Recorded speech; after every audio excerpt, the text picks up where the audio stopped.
ਸਤਨਾਮ ਸ੍ਰੀ ਵਾਹਿਗੁਰੂ ਸਾਹਿਬ ਜੀ। ਕਬਿਤ ਭੂਮ ਸੇਜ ਮੂਲ ਫਲ ਮੇਦ ਨਵ ਵਲ ਕਾਲ ਕਰਨੀ, ਨਾ ਪਰਿ ਦੇਵ ਆਗੇ ਰਜ ਧਰੇ ਹੈ।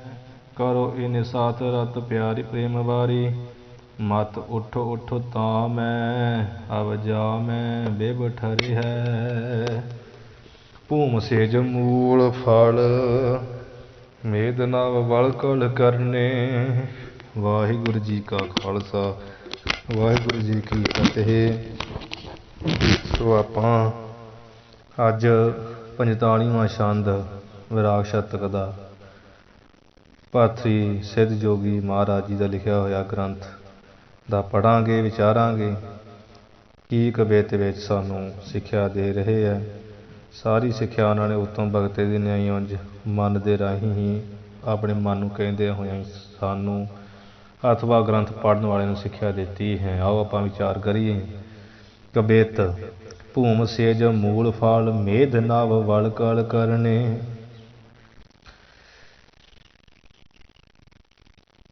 ਹੁਣ ਇੱਕ ਜੰਗਲ ਦਾ ਪ੍ਰਕਰਨ ਬਣਾ ਰਹੇ ਹੈ, ਕਿਉਂਕਿ ਉੱਤੇ ਕਿਹਾ ਸੀ ਕਿ ਤੂੰ ਮਨਾ ਜੰਗਲ ਵਿੱਚ ਜਾ ਕੇ ਨਿਵਾਸ ਕਰ ਲਾ ਅਤੇ ਨਿਰਵਿਕਲਪ ਸਮਾਧੀ ਵਿੱਚ ਪ੍ਰਵੇਸ਼ ਹੋ ਜਾ ਬੜੀ ਛੇਤੀ ਦੇ ਨਾਲ। ਅਤੇ ਵੀ ਪ੍ਰਸ਼ਨ ਆ ਵੀ ਜੇਕਰ ਜੰਗਲ ਵਿੱਚ ਜਾ ਕੇ ਰਹਾਂਗੇ ਤਾਂ ਉੱਥੇ ਖਾਣ ਪੀਣ ਦਾ ਪ੍ਰਬੰਧ, ਪਾਉਣ ਦਾ ਪ੍ਰਬੰਧ ਕੀ ਹੋਊਗਾ। ਅਤੇ ਇਹ ਕਵਿਤ ਵਿੱਚ ਮਨ ਉੱਤਰ ਦੇ ਰਹੇ।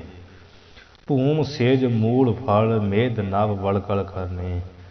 ਕਹਿੰਦੇ ਵੀ ਮਨਾ ਤੂੰ ਚਿੰਤਾ ਕਾਹਨੂੰ ਕਰਦਾ, ਜਾਂ ਇਹ ਮਨੁੱਖ ਕਾਹਨੂੰ ਚਿੰਤਾ ਕਰਦਾ ਵੀ ਉੱਥੇ ਕੀ ਕਰੂੰਗਾ। ਭੂਮ ਸੇਜ, ਜਿੱਥੇ ਭੂਮ ਕਹੀਏ ਧਰਤੀ ਹੀ, ਸੇਜ ਸੇਜਾ ਹੈ। ਮੂਲ ਫਲ, ਮੂਲ ਜਿਹੜੇ ਜੜ ਵਾਲੇ ਫਲ ਹੁੰਦੇ, ਕੰਦ ਮੂਲ ਜਿੱਦਾਂ ਦਰਖਤਾਂ ਦੀ ਜੜ੍ਹਾਂ ਵਿੱਚ ਹੁੰਦੇ ਆ, ਜਿਵੇਂ ਆ ਧਰਤੀ ਵਿੱਚ ਜਿਹੜੇ ਮੂਲ ਭਾਵ ਜਿਹੜੇ ਧਰਤੀ ਵਿੱਚ ਹੁੰਦੇ ਆ, ਜਿੱਦਾਂ ਮੂਲੀਆਂ, ਆਲੂ, ਸ਼ਕਰਕੰਦੀ, ਇਹ ਸਾਰੇ ਧਰਤੀ ਵਿੱਚ ਹੀ ਹੁੰਦੇ ਨਾ। ਇਹ ਵੀ ਇੱਕ ਫਲ ਹੀ ਹੈ ਜੋ ਖਾਧੇ ਜਾ ਸਕਦੇ ਆ। ਗੋਂਗਲੂ ਭਾਵੇਂ ਸਬਜ਼ੀਆਂ। ਇਸ ਤਰ੍ਹਾਂ ਮੂਲ ਅਤੇ ਫਲ ਜਿਹੜੇ ਪੇੜ ਦੇ ਉੱਪਰ ਲੱਗਦੇ ਆ, ਸੇਬ, ਕੇਲੇ, ਅੰਗੂਰ, ਇਹ ਉੱਪਰ ਲੱਗਦੇ, ਸੰਤਰੇ। ਕਹਿੰਦੇ ਜਿੱਥੇ ਧਰਤੀ ਸੇਜਾ ਹੈ ਅਤੇ ਮੂਲ ਜੜ੍ਹਾਂ, ਫਲ ਮੇਦ ਨਾ ਪਵਿੱਤਰ ਦਾ, ਜਿੱਥੇ ਵੀ ਜਿਸ ਜੰਗਲ ਵਿੱਚ ਜੜ੍ਹਾਂ, ਦਰਖਤਾਂ ਦੀ ਜੜ੍ਹਾਂ ਦੇ ਵਿੱਚ ਵੀ ਫਲ ਆ ਅਤੇ ਉੱਪਰ ਵੀ ਫਲ ਲੱਗੇ ਆ, ਭਾਵ ਕੰਦ ਮੂਲ ਆਦਿਕ, ਜਿੱਥੇ ਮੇਦ ਨਾਮੇ ਕਹੀਏ ਪਵਿੱਤਰ ਭੋਜਨ ਆ। ਨਵ ਵਲਕਲ ਕਰਨੇ। ਵਲਕਲ ਨਾਮ ਭੋਜ ਪੱਤਰ ਦਾ ਹੈ। ਅਤੇ ਭੋਜ ਪੱਤਰ ਵੱਡੇ ਵੱਡੇ ਹੁੰਦੇ ਆ ਦਰਖਤ, ਕੇਲਿਆਂ ਦੇ ਜਿਵੇਂ ਪੱਤੇ ਨਹੀਂ ਹੁੰਦੇ, ਇਹ ਵੀ ਭੋਜ ਪੱਤਰ ਹੀ ਆ। ਭੋਜ ਪੱਤਰ ਨਵੇਂ ਕੱਪੜੇ ਆ। ਵਲਕਲ ਨਾਮ ਵਸਤਰਾਂ ਦਾ ਵਾ। ਵਲਕਲ ਨਾਮ ਭੋਜ ਪੱਤਰ ਦਾ ਵਾ ਅਤੇ ਵਲਕਲ ਨਾਮ ਵਸਤਰਾਂ ਦਾ, ਭਾਵ ਜਿੱਥੇ ਵਸਤਰ ਕਿਹੜੇ ਆ ਵਲਕਲ, ਭੋਜ ਪੱਤਰ ਹੀ ਜਿੱਥੇ ਆਪਣੇ ਨਵੇਂ ਨਵੇਂ ਕੱਪੜੇ ਆ। ਅਤੇ ਇਹ ਜਿੰਨੇ ਵੀ ਪਦਾਰਥ ਆ, ਨਾ ਪਰੇ ਕਰਨੇ, ਭਾਵੇਂ ਪਾਠਕ ਬਿਰਧ ਦਾ ਉੱਧਰ ਹੀ ਲੱਗਣਾ, ਪਰ ਅਰਥ ਵਾਸਤੇ ਕਰਨੇ ਨਾ ਪਰੇ। ਇਹ ਸਾਰੇ ਪਦਾਰਥ ਭਾਵ ਧਰਤੀ ਜਿਹੜੀ ਸੇਜਾ ਹੈ, ਭੋਜਨ ਪਦਾਰਥ, ਭੋਜਨ ਆ ਅਤੇ ਹੋਰ ਪਦਾਰਥ ਆ, ਆਪਣੇ ਵਸਤਰ ਆ। ਕਹਿੰਦੇ ਇਹ ਪਦਾਰਥ ਬਣਾਉਣੇ ਨਹੀਂ ਪੈਂਦੇ, ਕਰਨੇ ਨਾ ਪਰੇ, ਕਰਨੇ ਨਹੀਂ ਪੈਂਦੇ, ਭਾਵ ਬਣਾਉਣੇ ਨਹੀਂ ਪੈਂਦੇ। ਇਹ ਤਾਂ ਦੇਵ ਆਗੇ ਰਚ ਧਰੇ ਹੈ। ਦੇਵ ਕਹੀਏ ਪਰਮਾਤਮਾ ਨੇ, ਆਗੇ ਕਹੀਏ ਪਹਿਲਾਂ ਹੀ ਰਚ ਕੇ ਬਣਾ ਕੇ ਧਰੇ ਰੱਖੇ ਹੋਏ ਹੈ। ਇਹਦੇ ਪਰਮਾਤਮਾ ਨੇ ਪਹਿਲਾਂ ਹੀ ਬਣਾ ਛੱਡੇ ਆ, ਪਹਿਲਾਂ ਬਣਾ ਕੇ ਰੱਖੇ ਹੋਏ ਆ ਵੀ ਤੂੰ ਭਗਤੀ ਕਰਨ ਵਾਲਾ ਬਣ, ਤੈਨੂੰ ਸਭ ਕੁਝ ਮਿਲ ਹੀ ਜਾਊ। ਕਰੋ ਇਹਨੇ ਸਾਥ ਰਤ ਪਿਆਰੀ ਪ੍ਰੇਮ ਵਾਰੀ। ਪ੍ਰੇਮ ਵਾਰੀ, ਮਤ ਉਠੋ ਉਠੋ ਤਾਂ ਮੈਂ ਅਬ ਜਾਮੇ ਬਿਬ ਠਰੇ ਹੈ। ਮਤ ਸ਼ਬਦ ਨਾਮ, ਮਤ ਦਾ ਅਰਥ ਬੁੱਧੀ, ਅਰਥ ਵਾਸਤੇ ਪਰੇ ਲੈਣਾ ਨੂੰ ਪਹਿਲੀ ਤੁਕ 'ਚ ਕਿ ਮਤ, ਮਤ ਕਿਹੜੀ? ਪ੍ਰੇਮ ਵਾਰੀ, ਕੀ ਹੈ ਪ੍ਰੇਮ ਵਾਲੀ। ਪ੍ਰੇਮ ਵਾਲੀ ਮਤ ਬੁੱਧੀ, ਪ੍ਰੇਮ ਵਾਲੀ ਜਾਂ ਪਿਆਰ ਵਾਲੀ ਪਿਆਰੀ ਬੁੱਧੀ, ਪਿਆਰੀ ਪ੍ਰੇਮ ਵਾਲੀ। ਹੇ ਮਤ ਪਿਆਰੀ ਪ੍ਰੇਮ ਵਾਲੀ, ਤੂੰ ਕੀ ਕਰ ਇਹਨੇ, ਇਹ ਜਿਹੜੇ ਉੱਪਰ ਪਦਾਰਥ ਦੱਸੇ ਆ, ਤੂੰ ਇਹਨਾਂ ਪਦਾਰਥਾਂ ਦੇ ਨਾਲ ਸਾਥ ਕਹੀਏ, ਇਹਨਾਂ ਨਾਲ ਰਤ ਕਹੀਏ, ਪ੍ਰੇਮ ਕਰੋ ਕਹੀਏ, ਕਰਨਾ ਕਰ। ਉੱਠੋ ਉੱਠੋ ਮਤ ਇੱਧਰ ਲੱਗਣਾ, ਵੇਦ ਵਿੱਚ ਪੜ੍ਹਦਿਆਂ ਵਿਸ਼ਰਾਮ ਲੱਗਣਾ, ਕਰੋ ਇਹਨੇ ਸਾਥ ਰਤ ਪਿਆਰੀ ਪ੍ਰੇਮ ਵਾਰੀ, ਅਤੇ ਅਰਥ ਵਾਸਤੇ ਮਤ ਉੱਧਰ ਲੈ ਜਾਣਾ। ਫਿਰ ਉੱਠੋ ਉੱਠੋ ਤਾਂ ਮੈਂ ਅਬ ਜਾਮੇ ਵੇ ਬਠਰੇ ਹੈ, ਉੱਠੋ ਉੱਠੋ, ਅਤੇ ਉੱਠੋ ਉੱਠੋ ਜਲਦੀ ਨਾਲ, ਤਾਂ ਮੈਂ ਕਹੀਏ ਉਸ ਜੰਗਲ ਦੇ ਵਿੱਚ ਜਿਹਦੇ ਬਾਰੇ ਤੈਨੂੰ ਐਸਾ ਦੱਸਿਆ, ਆਪ ਕਹੀਏ ਹੁਣੇ ਹੁਣੇ ਹੀ ਤੂੰ ਉੱਠ ਕੇ ਨਾ ਦਵਾ ਦਵਾ ਚਾਲ ਚਲੀ ਜਾ ਉਸ ਜੰਗਲ ਵਿੱਚ, ਤਾਂ ਮੈਂ ਕਹੀਏ ਉਸ ਵਿੱਚ ਪਾ, ਉਸ ਜੰਗਲ ਵਿੱਚ। ਜਾ ਮੈਂ ਬੇਬ ਠਰੇ ਹਾਂ, ਜਾ ਮੈਂ ਕਹੀਏ ਜਿਸ ਵਿੱਚ, ਬੇਬ ਕਹੀਏ ਇਹ ਦੋਵੇਂ ਪਦਾਰਥ ਸੀ, ਠਰੇ ਕਹੀਏ ਸਥਿਤ ਹੈ, ਠਰੇ ਦਾ ਸਥਿਤ ਹੈ, ਜਾਂ ਠਰੇ ਕਹੀਏ ਢੇਰ ਹੈ, ਜਿਸ ਵਿੱਚ ਇਹ ਬੇਬ ਦੋਹਾਂ ਪਦਾਰਥਾਂ ਦੇ ਢੇਰ ਹੀ ਲੱਗੇ ਪਏ। ਕਾਹਦੇ? ਖਾਣ ਅਤੇ ਪਹਿਨਣ ਦੀ। ਖਾਣਾ ਇੱਕ ਅਤੇ ਪਹਿਨਣਾ ਇੱਕ, ਜਿੱਥੇ ਖਾਣ ਪਹਿਨਣ ਦੀ ਤੇ ਠਰੇ ਕਹੀਏ ਸਥਿਤੀ ਹੈ, ਭਾਵ ਵਾਧੂ ਆ, ਸਥਿਤ ਆ, ਅਤੇ ਜਾਂ ਮੈਂ ਕਹੀਏ ਜਿਸ ਜੰਗਲ ਦੇ ਵਿੱਚ ਬੇਬ ਕਹੀਏ ਦੋਨੋਂ ਖਾਣ ਪੀਣ, ਠਰੇ ਕਹੀਏ ਬਹੁਤ ਜ਼ਿਆਦਾ ਹੀ ਹੈ। ਕਹਿੰਦੇ ਆ ਵੀ ਹੇ ਪ੍ਰੇਮ ਵਾਲੀ ਪਿਆਰੀ ਬੁੱਧੀ, ਰਤ ਨਾ ਪ੍ਰੀਤੀ ਦਾ, ਤੂੰ ਇਸ ਨਾਲ ਪ੍ਰੀਤੀ ਕਰ, ਭਾਵ ਇਹਨਾਂ ਨਾਲ, ਇਹਨਾਂ ਦੋਵਾਂ ਪਦਾਰਥਾਂ ਨਾਲ, ਖਾਣ ਪਹਿਨਣ ਦੇ ਨਾਲ ਹੈ। ਉੱਠੋ ਉੱਠੋ ਤਾਂ ਮੈਂ ਉਸ ਜੰਗਲ ਵਿੱਚ ਚਲੀ ਜਾ, ਅਬ ਜਾ ਮੈਂ ਹੁਣੇ ਹੀ ਹੁਣੇ, ਜਾ ਮੈਂ ਕਹੀ ਜਿਸ ਜੰਗਲ ਵਿੱਚ ਬੇਬ ਕਹੀਏ ਦੋਨੋਂ ਹੀ, ਇਹ ਖਾਣ ਪਹਿਨਣ, ਠਰੇ ਕਹੀਏ ਵਾਧੂ ਸਥਿਤ ਆ, ਅਤੇ ਢੇਰਾਂ ਦੇ ਢੇਰ ਹੀ ਹੈ। ਤੁਛ ਅਵ ਵੇਖੀ ਸਾਠ ਮੂਡ ਜਨ ਬੋਲ ਘਟ, ਤੁਛ ਜੋ ਤੁਛ ਹਨ, ਤੁਛ ਬਣਾ ਬਹੁਤ ਥੋੜ੍ਹੇ ਦਾ ਹੁੰਦਾ, ਅਤੇ ਅਵੇਕੀ ਅਵੇਖ ਵਿਚਾਰ ਤੋਂ ਹੀਣੇ ਲੋਕ ਆ, ਅਤੇ ਸੱਠ ਮੂਰਖ, ਮੂੜ ਮੂੜੀ, ਸੱਠ ਨਾਮ ਨੀਚ ਦਾ ਹੀ ਲਾ ਲਓ, ਮੂੜ ਨਾਮ ਮੂਰਖ ਦਾ ਲਾ ਲਓ, ਅਤੇ ਮਨ ਦੇ ਮੂਰਖ ਆ, ਮਨ ਦੇ ਨੀਚ ਆ, ਬੋਲ ਘੱਟ ਜਿਨ੍ਹਾਂ ਦੇ ਕੌੜੇ ਕੌੜੇ ਬਚਨ ਆ, ਬੋਲ ਪਾ ਬੋਲ ਘੱਟ ਨਾਮ ਕੌੜੇ, ਕੌੜੇ ਕੌੜੇ ਬਚਨ ਨੇ ਜਿਨ੍ਹਾਂ ਬੋਲ ਆ, ਜਾ ਕੇ ਚਿੱਤ ਚਿੰਤ ਆਗ ਕਾਰ ਸਦਾ ਜਰੇ ਹੈ, ਫਿਰ ਜਾ ਕੇ ਅਤੇ ਜਿਨ੍ਹਾਂ ਦੇ ਚਿੱਤ ਵਿੱਚ ਚਿੰਤਾ ਦੀ ਜਿਹੜੀ ਅੱਗ ਲੱਗੀ ਹੋਈ ਆ, ਅਤੇ ਉਹ ਅੱਗ ਦੇ ਕਰਕੇ ਸਦਾ ਹੀ ਜਿਨ੍ਹਾਂ ਦੇ ਚਿੱਤ ਜਰੇ ਹੈ, ਸੜਦੇ ਰਹਿੰਦੇ ਹੈ। ਹੇ ਮਨ ਸੁਣ, ਜੋ ਤੁਛ ਲੋਕ ਆ, ਥੋੜ੍ਹੀ ਮਤ ਦੇ ਮਾਲਕ, ਕੋਈ ਵਿਵੇਕ ਵਿਚਾਰ ਤੇ ਹੈ ਨਹੀਂ, ਵਿਚਾਰ ਤੋਂ ਹੀਣੇ ਆ, ਮੂਰਖ ਹੈ, ਮੂੜੀ ਹੈ, ਮਨ ਦੇ ਕੌੜੇ ਬਚਨ ਜਿਨ੍ਹਾਂ ਦੇ, ਜਾ ਕੇ ਕਹੀ ਜਿਨ੍ਹਾਂ ਦੇ, ਅਤੇ ਜਾ ਕੇ ਕਹੀਏ ਜਿਨ੍ਹਾਂ ਦੇ ਚਿੱਤ ਦੇ ਵਿੱਚ ਚਿੰਤਾ ਦੀ ਅੱਗ ਕਰਕੇ ਸਦਾ ਹੀ ਜਿਨ੍ਹਾਂ ਦੇ ਚਿੱਤ ਸੜਦੇ ਜਰੇ ਹੈ, ਸੜਦੇ ਰਹਿੰਦੇ ਆ। ਐਸੋ ਧੰਨਵਾਨ ਕਿ ਨਾਮ ਮਾਤਰ ਕਾਨਨ ਮੈਂ, ਐਸੇ ਧੰਨਵਾਨ ਪਾਠ ਇਕੱਠਾ ਹੀ, ਧੰਨ ਵਾਲੇ ਐਸੇ ਧੰਨ ਵਾਲੇ ਜਿਹੜੇ ਆ, ਉਹਨਾਂ ਦੇ ਤੇ ਜਿਹੜੇ ਨਾਮ ਮਾਤਰ ਵੀ ਕੰਨਾਂ ਦੇ ਵਿੱਚ ਜਾਹੇ ਮਹਾਕਾਨਨ, ਚਾਹੇ ਐਸੇ ਧੰਨਵਾਨਾਂ ਦੇ ਨਾਮ ਮਾਤਰ ਵੀ ਕੰਨਾਂ ਦੇ ਵਿੱਚ, ਜਿਨ੍ਹਾਂ ਦਾ ਇਹ ਮਹਾਕਾਨਨ ਮਹਾਨ ਵੱਡੇ ਜੰਗਲ ਦੇ ਵਿੱਚ ਕਬੂ ਕਦੇ ਵੀ ਨਹੀਂ ਪਰੇ ਪੈਂਦੇ ਹੈ, ਉੱਥੇ ਚਲਿਆ ਜਾ। ਮਹਾਕਾਨਨ ਕਹਿੰਦੇ ਮਹਾ ਜੰਗਲ ਵਿੱਚ ਤੂੰ ਹੇ ਮਨਾ ਚਲਿਆ ਜਾ, ਜਿੱਥੇ ਕਦੇ ਵੀ ਇਹੋ ਜਿਹੇ ਭੈੜੇ ਲੋਕਾਂ ਧੰਨਵਾਨਾਂ ਦੇ ਨਾਮ ਵੀ ਕੰਨਾਂ ਵਿੱਚ ਨਾ ਕਿਤੇ ਪੈਂਦੇ ਹੋਣ। ਇਸ ਤਰ੍ਹਾਂ ਦੇ ਜਿਹੜੇ ਤੈਨੂੰ ਦੱਸਿਆ ਨਾ ਵੀ ਜਿਨ੍ਹਾਂ ਦੇ ਮੂਰਖ ਲੋਕ ਕੌੜੇ ਬਚਨ ਬੋਲਦੇ, ਚਿੱਤ ਜਿਨ੍ਹਾਂ ਦੀ ਚਿੰਤਾ ਨਾਲ ਸੜ ਰਹੇ ਆ, ਇਸ ਤਰ੍ਹਾਂ ਦੇ ਧੰਨਵਾਨ ਪੁਰਸ਼ਾਂ ਦੇ ਨਾਮ ਵੀ ਜਿਸ ਬੜੇ ਵੱਡੇ ਭਾਰੇ ਜੰਗਲ ਵਿੱਚ ਕਦੀ ਨਹੀਂ ਨਾ ਕੰਨਾਂ 'ਚ ਪੈਂਦੇ, ਤੂੰ ਉੱਥੇ ਹੀ ਚਲਿਆ ਜਾ। ਉਹ ਜੰਗਲ ਉਹ ਹੀ ਹੈ ਜਿੱਥੇ ਤੈਨੂੰ ਦੱਸਿਆ ਵੀ ਭੂਮ ਦੀ ਸੇਜਾ ਵਾ, ਕੰਧ ਮੂਲ ਖਾ ਕੇ ਗੁਜ਼ਾਰਾ ਕਰੋ, ਭੋਜਨ ਤੇ ਭੋਜ ਪੱਤਰ ਪੈਣ ਕੇ ਕੱਪੜੇ ਦਾ ਆਪਣਾ ਗੁਜ਼ਾਰਾ ਕਰੋ। ਜਿੱਥੇ ਵਾਧੂ ਪਦਾਰਥ ਭਾਵ ਖਾਣ ਪੈਣ ਵਾਧੂ ਆ, ਤੇ ਧਨਵਾਨਾਂ ਦੇ ਕਾਹਨੂੰ ਐਵੇਂ ਲੇਲੜੀਆਂ ਕੱਢਣੀਆਂ।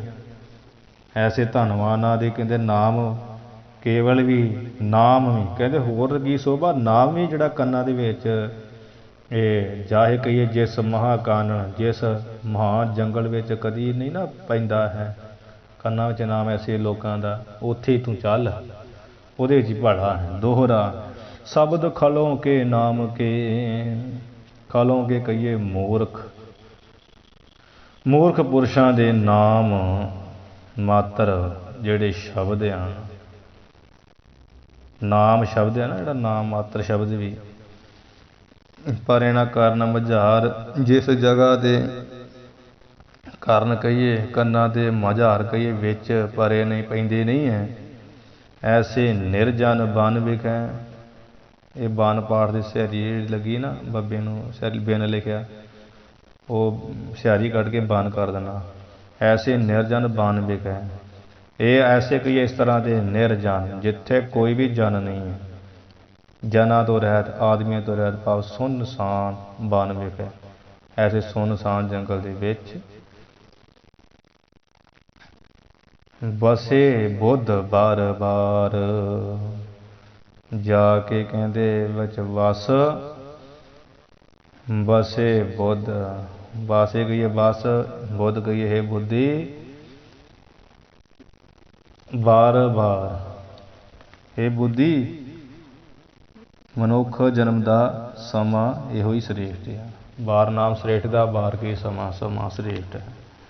ਸ਼ਬਦ ਖਲੋਂ ਕੇ ਨਾਮ ਕੇ, ਮੂਰਖ ਪੁਰਸ਼ਾਂ ਦੇ ਨਾਮ ਦੇ ਵੀ ਸ਼ਬਦ ਮਾਤਰ ਵੀ, ਪਰ ਇਹਨਾਂ ਕਰਨਾਂ ਵਿੱਚ ਪੈਂਦਾ ਨਹੀਂ ਨਾ ਜਿੱਥੇ, ਐਸੇ ਨਿਰਜਨ ਐਸੇ ਸੁੰਨਸਾਨ ਜੰਗਲ ਦੇ ਵਿੱਚ ਵਸੇ, ਬਸ ਜਾ ਕੇ ਬੁੱਧ ਹੈ ਬੁੱਧੀ, ਤਾਂ ਤੇਰਾ ਜਿਹੜਾ ਆਇਆ ਬਾਰ ਕਹੀਏ ਸ੍ਰੇਸ਼ਟ ਆ, ਤਾਂ ਤੇਰਾ ਸਮਾਂ ਮਹਾਨ ਆ, ਤਾਂ ਤੇਰਾ ਸਮਾਂ ਬਾਰ ਕਹੀਏ ਬ੍ਰੇਸ਼ ਸ੍ਰੇਸ਼ਟ ਹੈ। ਇਸੇ ਤਰ੍ਹਾਂ ਬਸੇ ਬੁੱਧ ਬਾਰ ਬਾਰ, ਜੋ ਸ੍ਰੇਸ਼ਟ ਬੁੱਧੀ ਵਾਲੇ ਮਹਾਨ ਪੁਰਸ਼ ਆ ਉਹਨਾਂ ਦਾ ਸਮਾਂ ਮਹਾਨ ਆ, ਜਿਹੜੇ ਇਸ ਤਰ੍ਹਾਂ ਜੰਗਲ 'ਚ ਵੱਸਦੇ ਜਿੱਥੇ ਮੂਰਖ ਪੁਰਸ਼ਾਂ ਦਾ ਨਾਮ ਮਾਤਰ ਵੀ ਕੰਨਾਂ 'ਚ ਨਹੀਂ ਪੈਂਦਾ। ਸਵਈਆ 60 ਯਾਹੇ ਪਤਾਲ ਕੋ ਸੂਨ ਕੋ ਲਾਂਘ ਗਏ, 60 ਹੁਣ ਅੱਗੇ ਹੋਰ ਮੂਰਖ ਪੁਰਸ਼ ਦੀ ਹਾਲਤ ਦੱਸਣ ਲੱਗੇ ਆ ਕਿ 60 ਜਾਹੇ ਪਤਾਲ ਕੋ ਸੂਨ ਕੋ ਲਾਂਘ ਗਏ। ਹੇ ਮਨ, ਮੂਰਖ ਪੁਰਖ ਦਾ ਮਨ ਜਿਹੜਾ ਵਾ ਉਹ ਐਵੇਂ ਖਿਆਲ ਜੇ ਕਰਦਾ ਹੋਇਆ ਪਤਾਲ ਨੂੰ ਜਾਂਦਾ ਹੈ ਤੇ ਆਕਾਸ਼ ਨੂੰ ਤਿਆਗ ਕਰਕੇ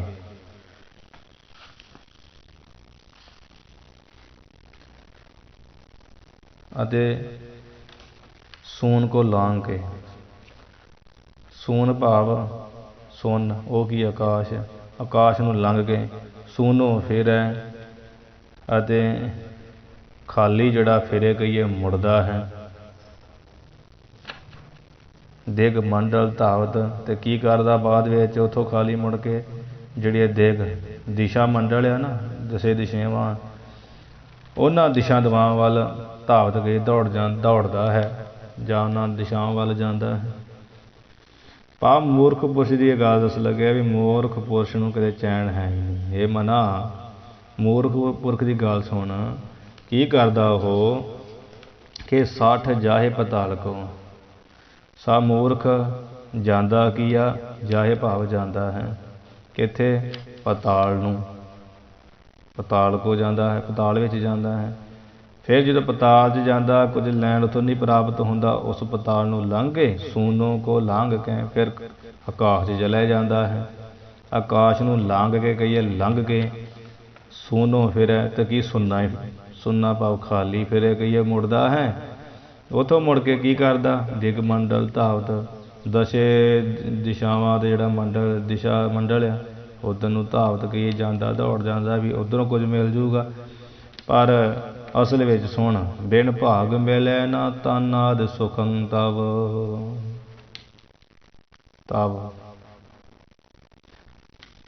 ਬਿਨ ਭਾਗ, ਬਿਨਾਂ ਭਾਗਾਂ ਤੋਂ हे ਮਨਾ ਬਿਨਾ ਭਾਗਾਂ ਤੋਂ ਧਨ ਆਦਿ ਪਦਾਰਥ ਤੇ ਕਦੀ ਵੀ ਸੁੱਖ ਜਿਹੜਾ ਆ ਉਹ ਨਹੀਂ ਮਿਲਦਾ ਹੈ, ਉਹ ਨਹੀਂ ਮਿਲਦਾ ਹੈ।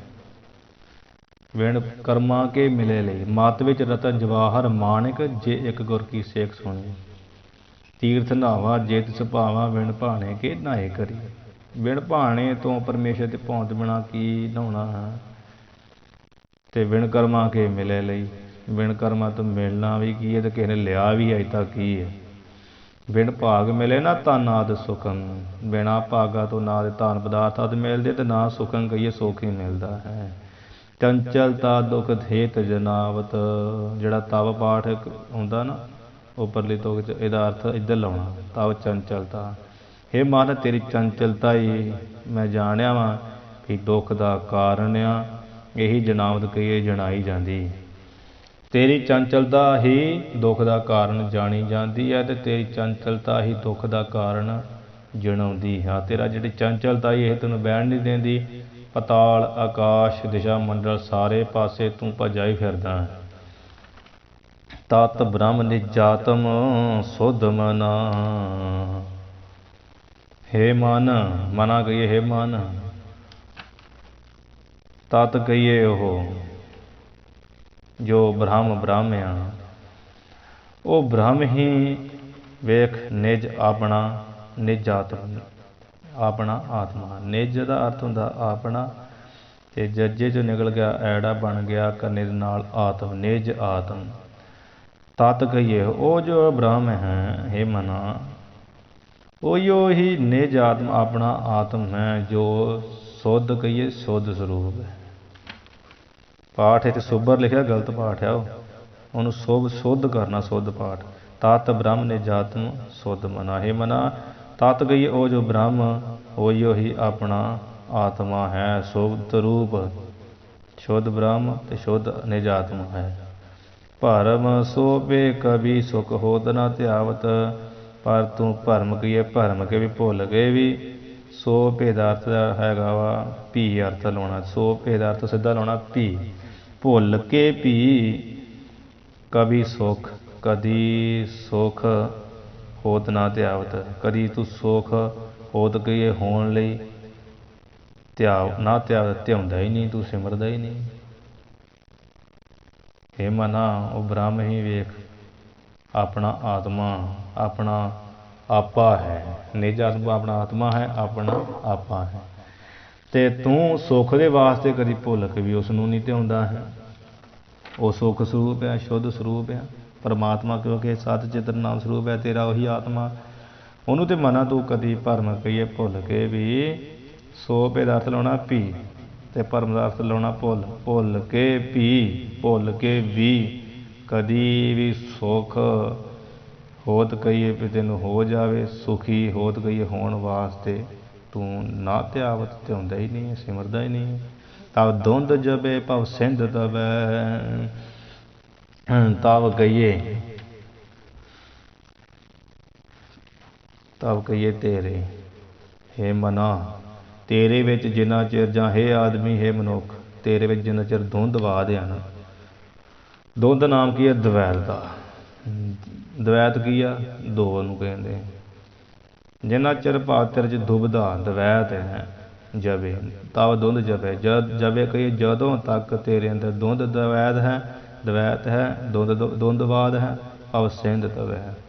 ਤਵੈ ਕਹੀਏ ਤਦੋਂ ਤੱਕ ਹੀ ਤੈਨੂੰ, ਭਾਵ ਸਿੰਧ ਕਹੀਏ ਭਾਵਨਾ ਸੰਸਾਰ, ਸਿੰਧ ਕੇ ਸਮੁੰਦਰ ਦੇ ਵਿੱਚ, ਭਾਵ ਕਹੀਏ ਜਨਮ ਹੈ। ਤੇ ਭਾਵ ਦਾ ਅਰਥ, ਪਹਿਲਾ ਭਾਵ ਦਾ ਅਰਥ ਲਾਉਣਾ ਸੰਸਾਰ, ਤੇ ਸੰਸਾਰ ਸਿੰਧ ਕੇ ਸਮੁੰਦਰ, ਸੰਸਾਰ ਸਮੁੰਦਰ।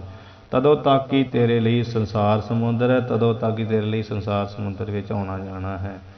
ਤੇ ਭਾਵ ਦਾ ਅਰਥ ਹੁੰਦਾ ਵਾ ਜਨਮ, ਤੇ ਜਨਮ ਤੋਂ ਨਾਲ ਨਾਲ ਹੀ ਭਾਵ ਲਾ ਕੇ ਅਰਥ ਲਾ ਲੈਣਾ ਮਰਨ, ਜਨਮ ਮਰਨ।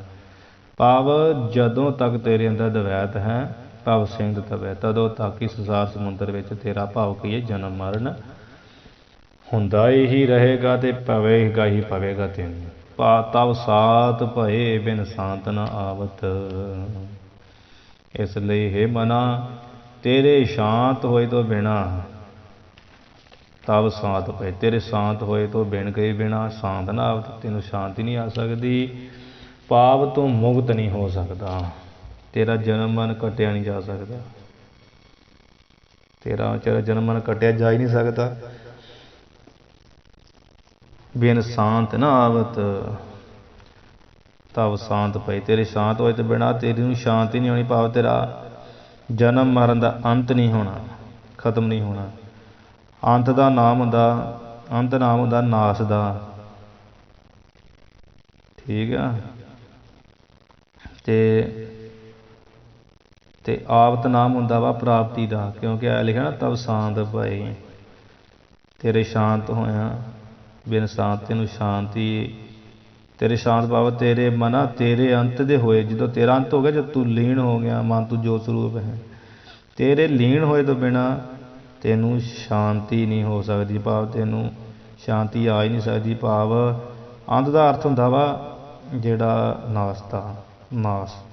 ਅਤੇ ਆਦ ਦਾ ਅਰਥ ਹੁੰਦਾ ਪ੍ਰਾਪਤ। ਅਤੇ ਅਰਥ ਇੱਦਾਂ ਲਾਉਂਦੇ ਵਿਦਵਾਨ ਵੀ ਇਹ ਤੇਰੇ ਸ਼ਾਂਤ ਹੋਏ ਤੋਂ ਬਿਨਾਂ ਜਿਹੜਾ ਤੇਰਾ ਜਨਮ ਮਰਨ ਦਾ ਸ਼ਾਂਤੀ ਕਹੀਏ ਅੰਤ ਆ, ਉਹ ਨਹੀਂ ਹੋਣਾ। ਉਹਦਾ ਉਸ ਅੰਤ ਦੀ ਤੈਨੂੰ ਆਵਤ ਕਹੀਏ ਪ੍ਰਾਪਤੀ ਨਹੀਂ ਹੋਣੀ। ਜਨਮ ਮਰਨ ਦਾ ਤੇਰਾ ਅੰਤ ਹੋਣਾ ਹੈ। ਜਦੋਂ ਤੂੰ ਸ਼ਾਂਤ ਹੋ ਗਿਆ, ਤੇਰੀ ਇਕਾਗਰਤਾ ਹੋ ਗਈ। ਮਨ ਦੀ ਇਕਾਗਰਤਾ ਆਪਾਂ ਕਹਿੰਦੇ ਜ਼ਰੂਰ ਆ, ਉਂਝ ਦੂਰ ਦੀ ਨਿਗਾਹ ਨਾਲ ਵੇਖੀਏ ਜਿਵੇਂ ਮਾਰ ਗਿਆ ਮਨ ਤੂੰ ਜੋ ਸਰੂਪ ਹੈ। ਭਾਵ ਮਨ ਜਦੋਂ ਬਿਲਕੁਲ ਹੀ ਮਰ ਜਾਂਦਾ, ਜਿੱਥੇ ਸੰਕਲਪ ਵਿਕਲਪ ਖਤਮ ਹੋ ਗਏ, ਸਮਝ ਲਓ ਉੱਥੇ ਮਨ ਦੀ ਹੋਂਦ ਖਤਮ। ਅਤੇ ਮਨ ਲੀਨ ਹੋ ਗਿਆ। ਅਤੇ ਲੀਨ ਜੇ ਕਿਸੇ ਨੇ ਹੋਣਾ ਤਾਂ ਹੋਣਾ ਕਿੱਥੇ? ਉਹ ਪਰਮਾਤਮਾ ਬ੍ਰਹਮ ਵਿੱਚ ਹੀ ਹੋਣਾ। ਉਦੋਂ ਮਨ ਆਤਮਾ 'ਚ ਲੀਨ ਹੋ ਜਾਂਦਾ। ਇਸ ਤਰ੍ਹਾਂ ਮਨ ਤੇਰੇ ਸ਼ਾਂਤ ਹੋਏ ਤੋਂ ਬਿਨਾਂ ਤੈਨੂੰ ਸ਼ਾਂਤੀ ਨਾ ਆਵਤ, ਕਦੀ ਸ਼ਾਂਤੀ ਆ ਹੀ ਨਹੀਂ ਸਕਦੀ। ਅਤੇ ਪਾਪ ਤੋਂ ਮੁਕਤੀ ਨਹੀਂ ਪਾਵੇਂਗਾ। ਐਵੇਂ ਲੱਗਣਾ ਅਰਥ। ਤਬ ਸ਼ਾਂਤ ਤੇਰੇ ਸ਼ਾਂਤ ਭਏ ਗਏ ਹੋਏ ਤੋਂ ਬਿਨਾਂ ਸ਼ਾਂਤ ਨਾ ਆਵਤ, ਤੈਨੂੰ ਸ਼ਾਂਤੀ ਆਵਤ ਨਹੀਂ ਆ ਸਕਦੀ। ਕਦੀ ਸ਼ਾਂਤੀ ਆਵਤ ਗਈ ਪ੍ਰਾਪਤ ਨਹੀਂ ਹੋ ਸਕਦੀ। ਚੌਪਈ ਮੂਡ ਕਰੇ ਪਾਤਾਲ ਪਰਵੇਸ਼। ਹੋਰ ਅੱਗੇ ਦੱਸਣ ਦੇ ਮੂਰਖ ਦੀ ਗੱਲ ਕਿ ਮੂਰਖ ਪਤਾਲ ਵਿੱਚ ਪ੍ਰਵੇਸ਼ ਕਰੇ ਕਿ ਕਰਕੇ ਦੇਖਿਓ ਚਾਹੇ ਦੇਸ ਫਨੇਸ਼ਾ।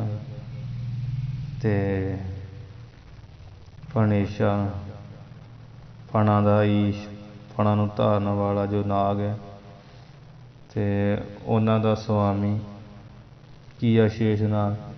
ਉਸ ਤੇ ਸ਼ੇਸ਼ ਨਾਗ ਦੇ ਦੇਸ਼ ਦੇਖਣ ਦੀ ਚਾਹ ਕਰੀ ਬੈਠਾ ਹੈ। ਮੂਡ ਕਰੇ ਪਾਤਾਲ ਪ੍ਰਵੇਸ਼।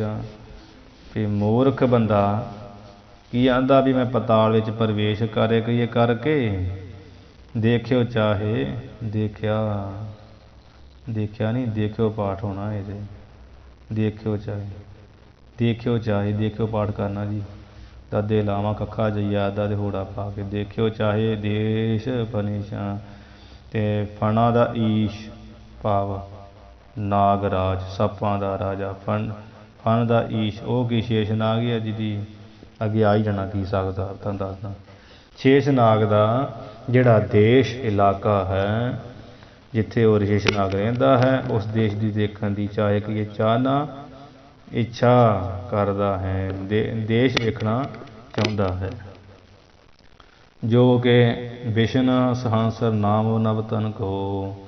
ਜੋ ਵਿਸ਼ਨੂੰ ਜੀ ਹੈ ਅਤੇ ਵਿਸ਼ਨੂੰ ਦੇ 1000 ਨਾਮ ਹਰ ਰੋਜ਼ ਨਵੇਂ ਤੋਂ ਨਵੇਂ ਸ਼ੇਖ ਨਾਗ ਉਚਾਰਨ ਕਰਦਾ ਹੈ। ਵਿਸ਼ਨੂੰ ਭਗਵਾਨ ਦੇ ਸਹੰਸਰ ਨਾਮ 1000 ਨਾਮ ਨਵ ਤਨ ਕੋ, ਨਵੇਂ ਤੋਂ ਨਵੇਂ ਨੂੰ ਭਾਖੈ ਕਹੀਏ ਭਾਖਦਾ ਹੈ, ਉਚਾਰਨ ਕਰਦਾ ਹੈ। ਸੇਖ ਪਿਖੋ ਤਾ ਧਨ ਕੋ। ਅਤੇ ਮੂਰਖ ਬੰਦਾ ਪਿਖੋ ਤਾ ਧਨ ਕੋ, ਉਸ ਸ਼ੇਸ਼ ਨਾਗ ਦੇ ਤਨ ਨੂੰ ਪਿਖੋ ਕਹੀਏ ਵੇਖਣਾ ਚਾਹੁੰਦਾ ਹੈ। ਜੋ ਵਿਸ਼ਨੂੰ ਭਗਵਾਨ ਦੇ 1000 ਨਾਮ ਲੈਂਦਾ ਨਾ ਨਵੇਂ ਤੋਂ ਨਵਾਂ, ਇਹ ਉਹ ਹੈਗਾ ਹੀ ਹੈ ਸ਼ੇਸ਼ ਨਾਗ ਆ। ਇਹਦੇ ਸੋਖ ਪਾਠ ਲਿਖਿਆ, ਸੋਖ ਗਲਤ ਆ, ਸ਼ੇਖ ਪਾਠ ਕਰਨਾ। ਸ਼ੇਖ ਉਹ ਸ਼ੇਸ਼ ਨਾਗ ਦੇ ਤਾ ਤਨ ਕੋ, ਉਸ ਦੇ ਤਨ ਕੋ ਕਹੀਏ, ਤਨ ਨੂੰ ਸਰੀਰ ਨੂੰ ਪਿੱਖੋ ਕਹੀਏ ਦੇਖਣਾ ਚਾਹੁੰਦਾ ਵੀ ਮੈਂ ਵੇਖਾਂਗਾ। ਕਦੇ ਸੋਚਦਾ ਹੈ ਕਿ ਕੀ ਸੋਚਦਾ, ਫਨ ਸਹੰਸਰ ਪਰ ਮਨ ਅਵਤੰਸਾ। ਫਨ ਸਹੰਸਰ ਤੇ ਉਹ ਸ਼ੇਸ਼ਨਾਗ ਦੇ ਜਿਹੜੇ ਕੀ ਆ ਫਨ ਜਿਹੜੇ ਫਨ ਹੈ, ਸਹੰਸਰ 1000 ਆ, 1000 ਫਨ ਦੇ ਪਰ ਕਈ ਉੱਤੇ ਮਣੀਆਂ ਰੂਪ ਅਵਤੰਸਾ ਕਹੀਏ ਗਹਿਣਾ। ਅਵਤੰਸਾ ਦਾ ਅਰਥ ਹੁੰਦਾ ਗਹਿਣਾ, ਕਈ ਪ੍ਰਕਾਸ਼ ਰੂਪ ਕਰ ਦਿੰਦੇ ਪਰ ਨਹੀਂ, ਅਸਲ ਅਰਥ ਕੀ ਆ, ਗਹਿਣਾ ਹੁੰਦਾ ਅਵਤੰਸਾ ਦਾ ਅਰਥ। ਉਸ ਸ਼ੇਸ਼ਨਾਗ ਦੇ 1000 ਫਨ ਨੇ ਤੇ 1000 ਫਨਾਂ ਦੇ ਪਰ ਕਈ ਉੱਪਰ ਮਣੀਆਂ ਦਾ ਰੂਪੀ ਅਵਤੰਸਾ ਕਹੀਏ ਗਹਿਣਾ ਹੈ, ਜੋ ਮਣੀਆਂ ਰੂਪ ਗਹਿਣਾ ਭਾਸਿਆ ਕਹੀਏ ਪ੍ਰਕਾਸ਼ ਕਰ ਰਹੀਆਂ ਹੈ। ਮਣੀਆਂ ਰੂਪ ਗਹਿਣੇ ਭਾਸਿਆ ਕਹੀਏ ਪ੍ਰਕਾਸ਼ ਕਰ ਰਹੀਆਂ ਹਨ। ਭਾਸੇ ਦਾ ਅਰਥ ਹੁੰਦਾ ਪ੍ਰਕਾਸ਼, ਠੀਕ। ਅਵਤੰਸਾ ਦਾ ਅਰਥ ਪ੍ਰਕਾਸ਼ ਨਹੀਂ ਹੁੰਦਾ, ਉਹਦਾ ਅਰਥ ਹੁੰਦਾ ਗਹਿਣਾ। ਤੇ ਮਣੀਆਂ ਜੋ ਗਹਿਣਾ ਰੂਪ ਹਨ ਉਹ ਭਾਸਿਆ ਪ੍ਰਕਾਸ਼ ਕਰ ਰਹੀਆਂ ਹਨ। ਉਹ ਪ੍ਰਕਾਸ਼ ਰੂਪ ਜੋ ਮਣੀਆਂ ਭਾਸੇ ਪ੍ਰਕਾਸ਼ ਕਰ ਰਹੀਆਂ, ਤਾਮ ਧਵੰਸਕ ਸਮਹੰਸਾ। ਕਿਹੋ ਜਿਹੀਆਂ ਪ੍ਰਕਾਸ਼ ਕਰ ਰਹੀਆਂ ਉਹ, ਹੰਸਾ ਸੂਰਜ ਦੇ ਸਮਾਨ। ਤਾਮ ਧਵੰਸਕ, ਜੋ ਤਾਮ ਹਨੇਰੇ ਨੂੰ ਧਵੰਸਕ ਕਹੀਏ ਨਾਸ ਕਰਨ ਵਾਲਾ, ਧਵੰਸਕ ਧਵੰਸ ਨਾਮ ਨਾਸ ਦਾ, ਕਾ ਨਾਮ ਕਰਨ ਦਾ। ਜੋ ਹਨੇਰੇ ਨੂੰ ਨਾਸ ਕਰਨ ਵਾਲਾ ਨਾ, ਹੰਸਾ ਕਹੀਏ ਸੂਰਜ, ਉਸ ਦੇ ਸਮਾਨ। ਸੂਰਜ ਦੇ ਸਮਾਨ ਹਨੇਰੇ ਨੂੰ ਦੂਰ ਕਰਨ ਵਾਲਾ, ਨਾਸ ਕਰਨ ਵਾਲਾ ਜੋ ਸੂਰਜ, ਉਸ ਦੇ ਕੇ ਸਮਾਨ 1000 ਫਨਾਂ ਵਾਲੇ ਸ਼ੇਸ਼ਨਾਗ ਦੇ ਉੱਪਰ ਮਣੀਆਂ ਰੂਪ ਗਹਿਣਾ ਭਾਸੇ ਕੇ ਪ੍ਰਕਾਸ਼ ਕਰ ਰਹੀਆਂ, ਪ੍ਰਕਾਸ਼ ਹੋ ਰਿਹਾ। ਤੇ ਮੂਰਖ ਕੀ ਸੋਚਦਾ, ਲਿਆਵੋ ਕਿਵੇਂ ਇੱਕ ਮਨ ਹਰ ਕੇ। ਕਹਿੰਦਾ ਜਿਵੇਂ ਕਿਵੇਂ ਵੀ ਕਰ, ਕਿਵੇਂ ਦਾ ਅਰਥ ਲਾਉਣਾ ਕਿਵੇਂ, ਤੇ ਜਿਵੇਂ ਕੋਲੋਂ ਲਾ ਲੈਣਾ। ਜਿਵੇਂ ਕਿਵੇਂ ਵੀ ਕਰਕੇ ਕਹਿੰਦਾ ਹੋਇਆ ਮੈਂ ਇੱਕ ਜਿਹੜੀ ਮਣੀ ਆ ਉਹ ਹਰ ਕੇ ਚੁਰਾ ਕੇ ਖੋ ਕੇ ਲਿਆਵਾਂਗਾ ਸ਼ੇਸ਼ਨਾਗ ਤੋਂ ਪਹੁੰਚ ਕੇ ਉੱਥੇ। ਨਾਸੇ ਸਭ ਕਲੇਸ਼ ਤਬ ਘਰ ਕੇ, ਜਿਸ ਕਰਕੇ ਕਹਿੰਦਾ ਤਦੋਂ ਮੇਰੇ ਜਿਹੜੇ ਘਰ ਦੇ ਆ ਸਾਰੇ ਕਲੇਸ਼ ਨਾਸੇ ਕਹੀਏ ਨਾਸ ਹੋ ਜਾਣਗੇ, ਤੇ ਮੈਂ ਖੁਸ਼ੀਆਂ ਮਾਣਾਂਗਾ, ਮੈਂ ਆਨੰਦ ਮਾਣਾਂਗਾ, ਕਿਉਂਕਿ ਕਲੇ ਖਤਮ ਤੇ ਸੁਖੀ ਸੁਖ ਹੈ। ਇਹ ਜਾਊਂਗਾ ਤਾਂ ਸਾਰੇ ਮੇਰੇ ਦੁੱਖ ਨਾਸ ਹੋ ਜਾਣਗੇ, ਇਹੋ ਜਿਹੀ ਮਣੀ ਚੋਰੀ ਕਰਕੇ ਲਿਆਉਂਗਾ। ਤਹ ਤੇ ਮੂੜ ਸੂਨ ਮੁੜਿਆ ਹੈ। ਜਦੋਂ ਫਿਰ ਮਣੀ ਲੈਣ ਤੱਕ ਆਪਣਾ ਖਿਆਲ ਜਾ ਕੀਤਾ, ਤਦੋਂ ਕਹਿੰਦੇ ਮੂਰਖ ਨੂੰ ਇਹੋ ਜਿਹਾ ਸੰਕਲਪ ਵੀ ਹੋ ਗਿਆ ਕਿ ਜੋ ਵੀ ਮੇਰੇ ਤੋਂ ਦੇ ਜਿਹੜਾ ਸ਼ੇਸ਼ਨਾਗ ਉਹਦੇ ਬਹੁਤ ਵੱਡਾ 1000 ਫਾਨਾ ਕਿਤੇ ਕੱਟ ਕੇ ਮੈਨੂੰ ਮਾਰ ਹੀ ਨਾ ਦੇਵੇ। ਤੇ ਇਸ ਕਰਕੇ ਕਹਿੰਦੇ ਉਹਨੇ ਸੰਕਲਪ ਜਿਹਾ ਕਰਕੇ ਵੀ ਮੈਨੂੰ ਤੇ ਮਾਰ ਦੂਗਾ ਉਹ ਸ਼ੇਸ਼ਨਾਗ, ਤੇ ਮੈਂ ਤਾਂ ਨਹੀਂ ਜਾ ਸਕਦਾ। ਤੇ ਇਸੇ ਕਰਕੇ ਕਹਿੰਦੇ ਤਹਿ ਤੇ ਕਹੀਏ ਉੱਥੋਂ ਤਹਿ ਤੇ ਮੂੜ ਉਸ ਥਾਂ ਤੋਂ, ਤਹਿ ਕਹੀਏ ਉਸ ਤੇ ਕਹੀਏ ਤੂੰ, ਉਸ ਥਾਂ ਤੋਂ ਮੂੜ ਜਿਹੜਾ ਮੂਰਖ ਪੁਰਸ਼ ਆ, ਸੂਨ ਕਹੀਏ ਖਾਲੀ, ਮੂੜ ਮੋੜ ਆਉਂਦਾ ਹੈ। ਇਹ ਸੰਕਲਪ ਕਰਕੇ ਨਾ ਤਾਂ ਤੇ ਮੂਰਖ ਜਿਹੜਾ ਪੁਰਸ਼ ਆ ਉੱਥੋਂ ਮੁੜ ਆਉਂਦਾ ਵੀ ਮੈਨੂੰ ਤਾਂ ਕੱਟ ਕੇ ਨਾ ਮਾਰ ਦੇਵੇ। ਕੀ ਕਰਦਾ ਫਿਰ, ਪੁਨਾ ਆਕਾਸ਼ ਕੋ ਲਾਂਘ ਸਿਧਾਵੈ। ਪੁਨਾ ਆਕਾਸ਼ ਨੰਨੇ 'ਚ ਨਿਕਲ ਗਿਆ ਐੜਾ, ਤੇ ਕੰਨਾ ਉਸੇ ਤਰ੍ਹਾਂ ਜਾ ਕੇ ਬਣ ਗਿਆ ਪੁਨ ਆਕਾਸ਼। ਫਿਰ ਪਈਏ ਭਾਵ ਫਿਰ ਆਕਾਸ਼ ਦੇ ਵਿੱਚ ਚਲਾ ਗਿਆ। ਤੇ ਆਕਾਸ਼ ਨੂੰ ਜਾ ਕੇ ਕਹਿੰਦਾ ਇੱਥੋਂ ਨਹੀਂ ਕੁਝ ਨਹੀਂ ਮਿਲਿਆ, ਤੇ ਆਕਾਸ਼ ਨੂੰ ਛੱਡ ਕੇ ਤੇ ਪੁਨਾ ਆਕਾਸ਼ ਕੋਲ ਆਕਾਸ਼ 'ਚ ਗਿਆ, ਉੱਥੋਂ ਕੁਝ ਨਾ ਪ੍ਰਾਪਤ ਹੋਇਆ, ਸੰਕਲਪ ਉਲਟਾ ਕਰ ਲਿਆ। ਉੱਥੋਂ ਲੰਘ ਕੇ ਸਿਧਾਵ ਹੈ ਜਾਂਦਾ ਹੈ, ਸਿਧਾਵ ਹੈ ਜਾਂਦਾ ਹੈ। ਸਿਧਾਵੇ ਦਾ ਅਰਥ ਕੀ, ਜਾਂਦਾ ਹੈ। ਆਕਾਸ਼ ਸਿਧਾਵ ਹੈ, ਆਕਾਸ਼ ਨੂੰ ਲੰਘ ਕੇ ਸਿਧਾਵ ਹੈ ਜਾਂਦਾ ਹੈ। ਕਿੱਥੇ, ਸੁਰਪਤ ਲੋਕ ਵੇ ਲੋਕਣ ਕਾਰਨ। ਸੁਰਪਤ ਲੋਕ ਦੇਵਤਿਆਂ ਦਾ ਲੋਕ, ਦੇਵਤਿਆਂ ਦੇ ਲੋਕ ਵਿਲੋਕਣ ਕਹੀਏ ਵੇਖਣ, ਕਾਰਨ ਕਹੀਏ ਕਰਕੇ। ਕਾਸ਼ ਲੰਘ ਕੇ ਦੇਵਤਿਆਂ ਦੇ ਲੋਕ ਵੇਖਣ ਵਾਸਤੇ ਜਿਹੜਾ ਹੈ ਉੱਥੇ ਚਲਾ ਜਾਂਦਾ। ਸੁਦਾ ਤੜਾਗ ਕਲਪ ਤਰ ਵਾਰਨ, ਸੁਦਾ ਭਾਵ ਅੰਮ੍ਰਿਤ ਕੁੰਡ, ਅੰਮ੍ਰਿਤ ਦਾ ਤੜਾਗ ਕਹੀਏ ਤਲਾਅ। ਅਤੇ ਸਵਰਗ ਵੇਖਣ ਚੱਲਿਆ ਨਾ, ਅਤੇ ਕੀ ਕਹਿੰਦਾ ਵੀ ਉੱਥੇ ਕੀ ਵੇਖਾਂਗਾ? ਸੁਦਾ ਤੜਾਗ, ਅੰਮ੍ਰਿਤ ਕੁੰਡ, ਕਲਪ ਤਰ, ਕਲਪ ਬ੍ਰਿਸ਼, ਵਾਰਨ ਕਹੀਏ ਐਰਾਵਤ ਹਾਥੀ। ਵਾਰਨ ਦਾ ਅਰਥ ਕੀ ਆ? ਐਰਾਪਤੀ ਨਾਮ ਦਾ ਹਾਥੀ ਜਿਹੜਾ ਇੰਦਰ ਦੇਵਤੇ ਨੂੰ। ਸੁਰਭੀ ਨੰਦਨ ਬਨ ਉਪਬਨ, ਸੁਰਭੀ, ਫਿਰ ਸੁਰਭੀ ਨਾਮ ਹੈਗਾ ਵਾ ਕਾਮਧੇਨ ਗਊ ਦਾ। ਨੰਦਨ ਬਨ, ਇਹ ਵੀ ਇੱਕ ਨੰਦਨ ਬਨ। ਅਤੇ ਉਪਬਨ ਜਿਹੜਾ ਵਾ ਛੋਟੇ ਜੰਗਲਾਂ ਦਾ ਨਾਮ ਆ ਸਵਰਗ ਦੇ। ਨੰਦਨ ਬਨ ਵੱਡੇ ਜਿਹੜੇ ਜੰਗਲ ਆ, ਇਹ ਇੱਕ ਨਾਮ ਹੀ ਨੰਦਨ ਬਨ ਜੰਗਲ ਦਾ, ਉੱਥੇ ਜਿਹੜੇ ਬਾਗ ਆ। ਅਤੇ ਇੱਕ ਉਪਬਨ, ਇਹ ਛੋਟੇ ਜੰਗਲ। ਕੋ ਦਰਸੋਂ ਸੁਰਨ ਸਹਿਤ ਵਾਹਨ ਕੋ, ਕਹਿੰਦਾ ਵੀ ਦਰਸੋਂ ਕੇ ਦਰਸ਼ਨ ਕਰਾਂਗਾ ਦੇਵਤਿਆਂ ਦੇ ਸਹਿਤ, ਵਾਹਨ ਕੋ ਕਹੀਏ ਸਵਾਰੀਆਂ ਨੂੰ। ਕਹਿੰਦਾ ਵੀ ਜਿਹੜੇ ਸਵਾਰੀਆਂ ਨਾ, ਇਹ ਸਵਾਰੀਆਂ ਦੇ ਉੱਪਰ ਬੈਠੇ ਜਿਹੜੇ ਦੇਵਤੇ ਹੋਣਗੇ, ਉਹਨਾਂ ਦੇਵਤਿਆਂ ਦੇ ਸਹਿਤ ਦਰਸੋਂ ਕਹੀਏ ਦਰਸ਼ਨ ਕਰਾਂਗਾ, ਵੇਖ ਲਵਾਂਗਾ ਜਾ ਕੇ।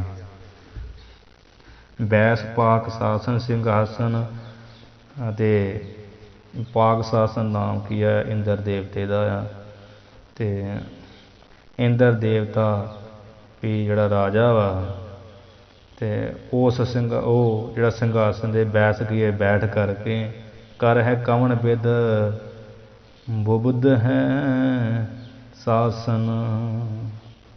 ਇਹ ਪਾਠ ਬੁਬਧ ਹੈ, ਪਾਠ ਗਲਤ ਆ। ਅਸਲ ਵਿੱਚ ਪਾਠ ਤੇ ਹੈਗਾ ਵਾ ਬੁੱਧ।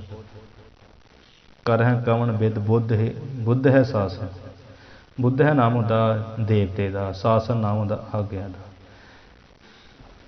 ਅਤੇ ਕਹਿੰਦਾ ਵੀ ਵੇਖ ਲਵਾਂਗੇ ਜਾ ਕੇ ਕੀ ਵੀ ਪਾਕ ਸਾਸਨ ਜਿਹੜਾ ਇੰਦਰ ਦੇਵਤਾ ਉਹ ਸਿੰਘਾਸਨ ਉੱਪਰ ਬੈਠ ਕੇ ਕਰਦਾ ਹੈ ਕਵਣ ਬਿਦ, ਕਿਸ ਤਰ੍ਹਾਂ ਨਾਲ ਬੁੱਧ ਹੈ ਕਹੀਏ ਦੇਵਤਿਆਂ ਨੂੰ ਸ਼ਾਸਨ ਕਹੀਏ ਆਗਿਆ, ਕਿਸ ਤਰੀਕੇ ਨਾਲ ਦੇਵਤਿਆਂ 'ਤੇ ਹਕੂਮਤ ਕਰਦਾ, ਇਹ ਵੀ ਜਾ ਕੇ ਮੈਂ ਵੇਖ ਲਵਾਂਗਾ। ਕਿਵੇਂ ਪਰੇ ਮਮ ਤੇ ਪਰਚੋ ਜਬ, ਫਿਰ ਕਹਿੰਦਾ ਮੂਰਖ, ਐਵੇਂ ਹੀ ਸੰਕਲਪ ਹੀ ਹੈ ਨਾ, ਜਿੰਨੇ ਕਰੀ ਜਾਵੇ ਥੋੜ੍ਹੇ ਹੀ ਆ। ਆਪਣੇ ਅੰਦਰ ਦੇ ਪਾਪੜ ਵੇਲੀ ਜਾਂਦਾ ਮੂਰਖ। ਭਰਤਰ ਜੀ ਦੱਸਦੇ ਆ ਵੀ ਦੇਖਦੇ ਹੋਇਆ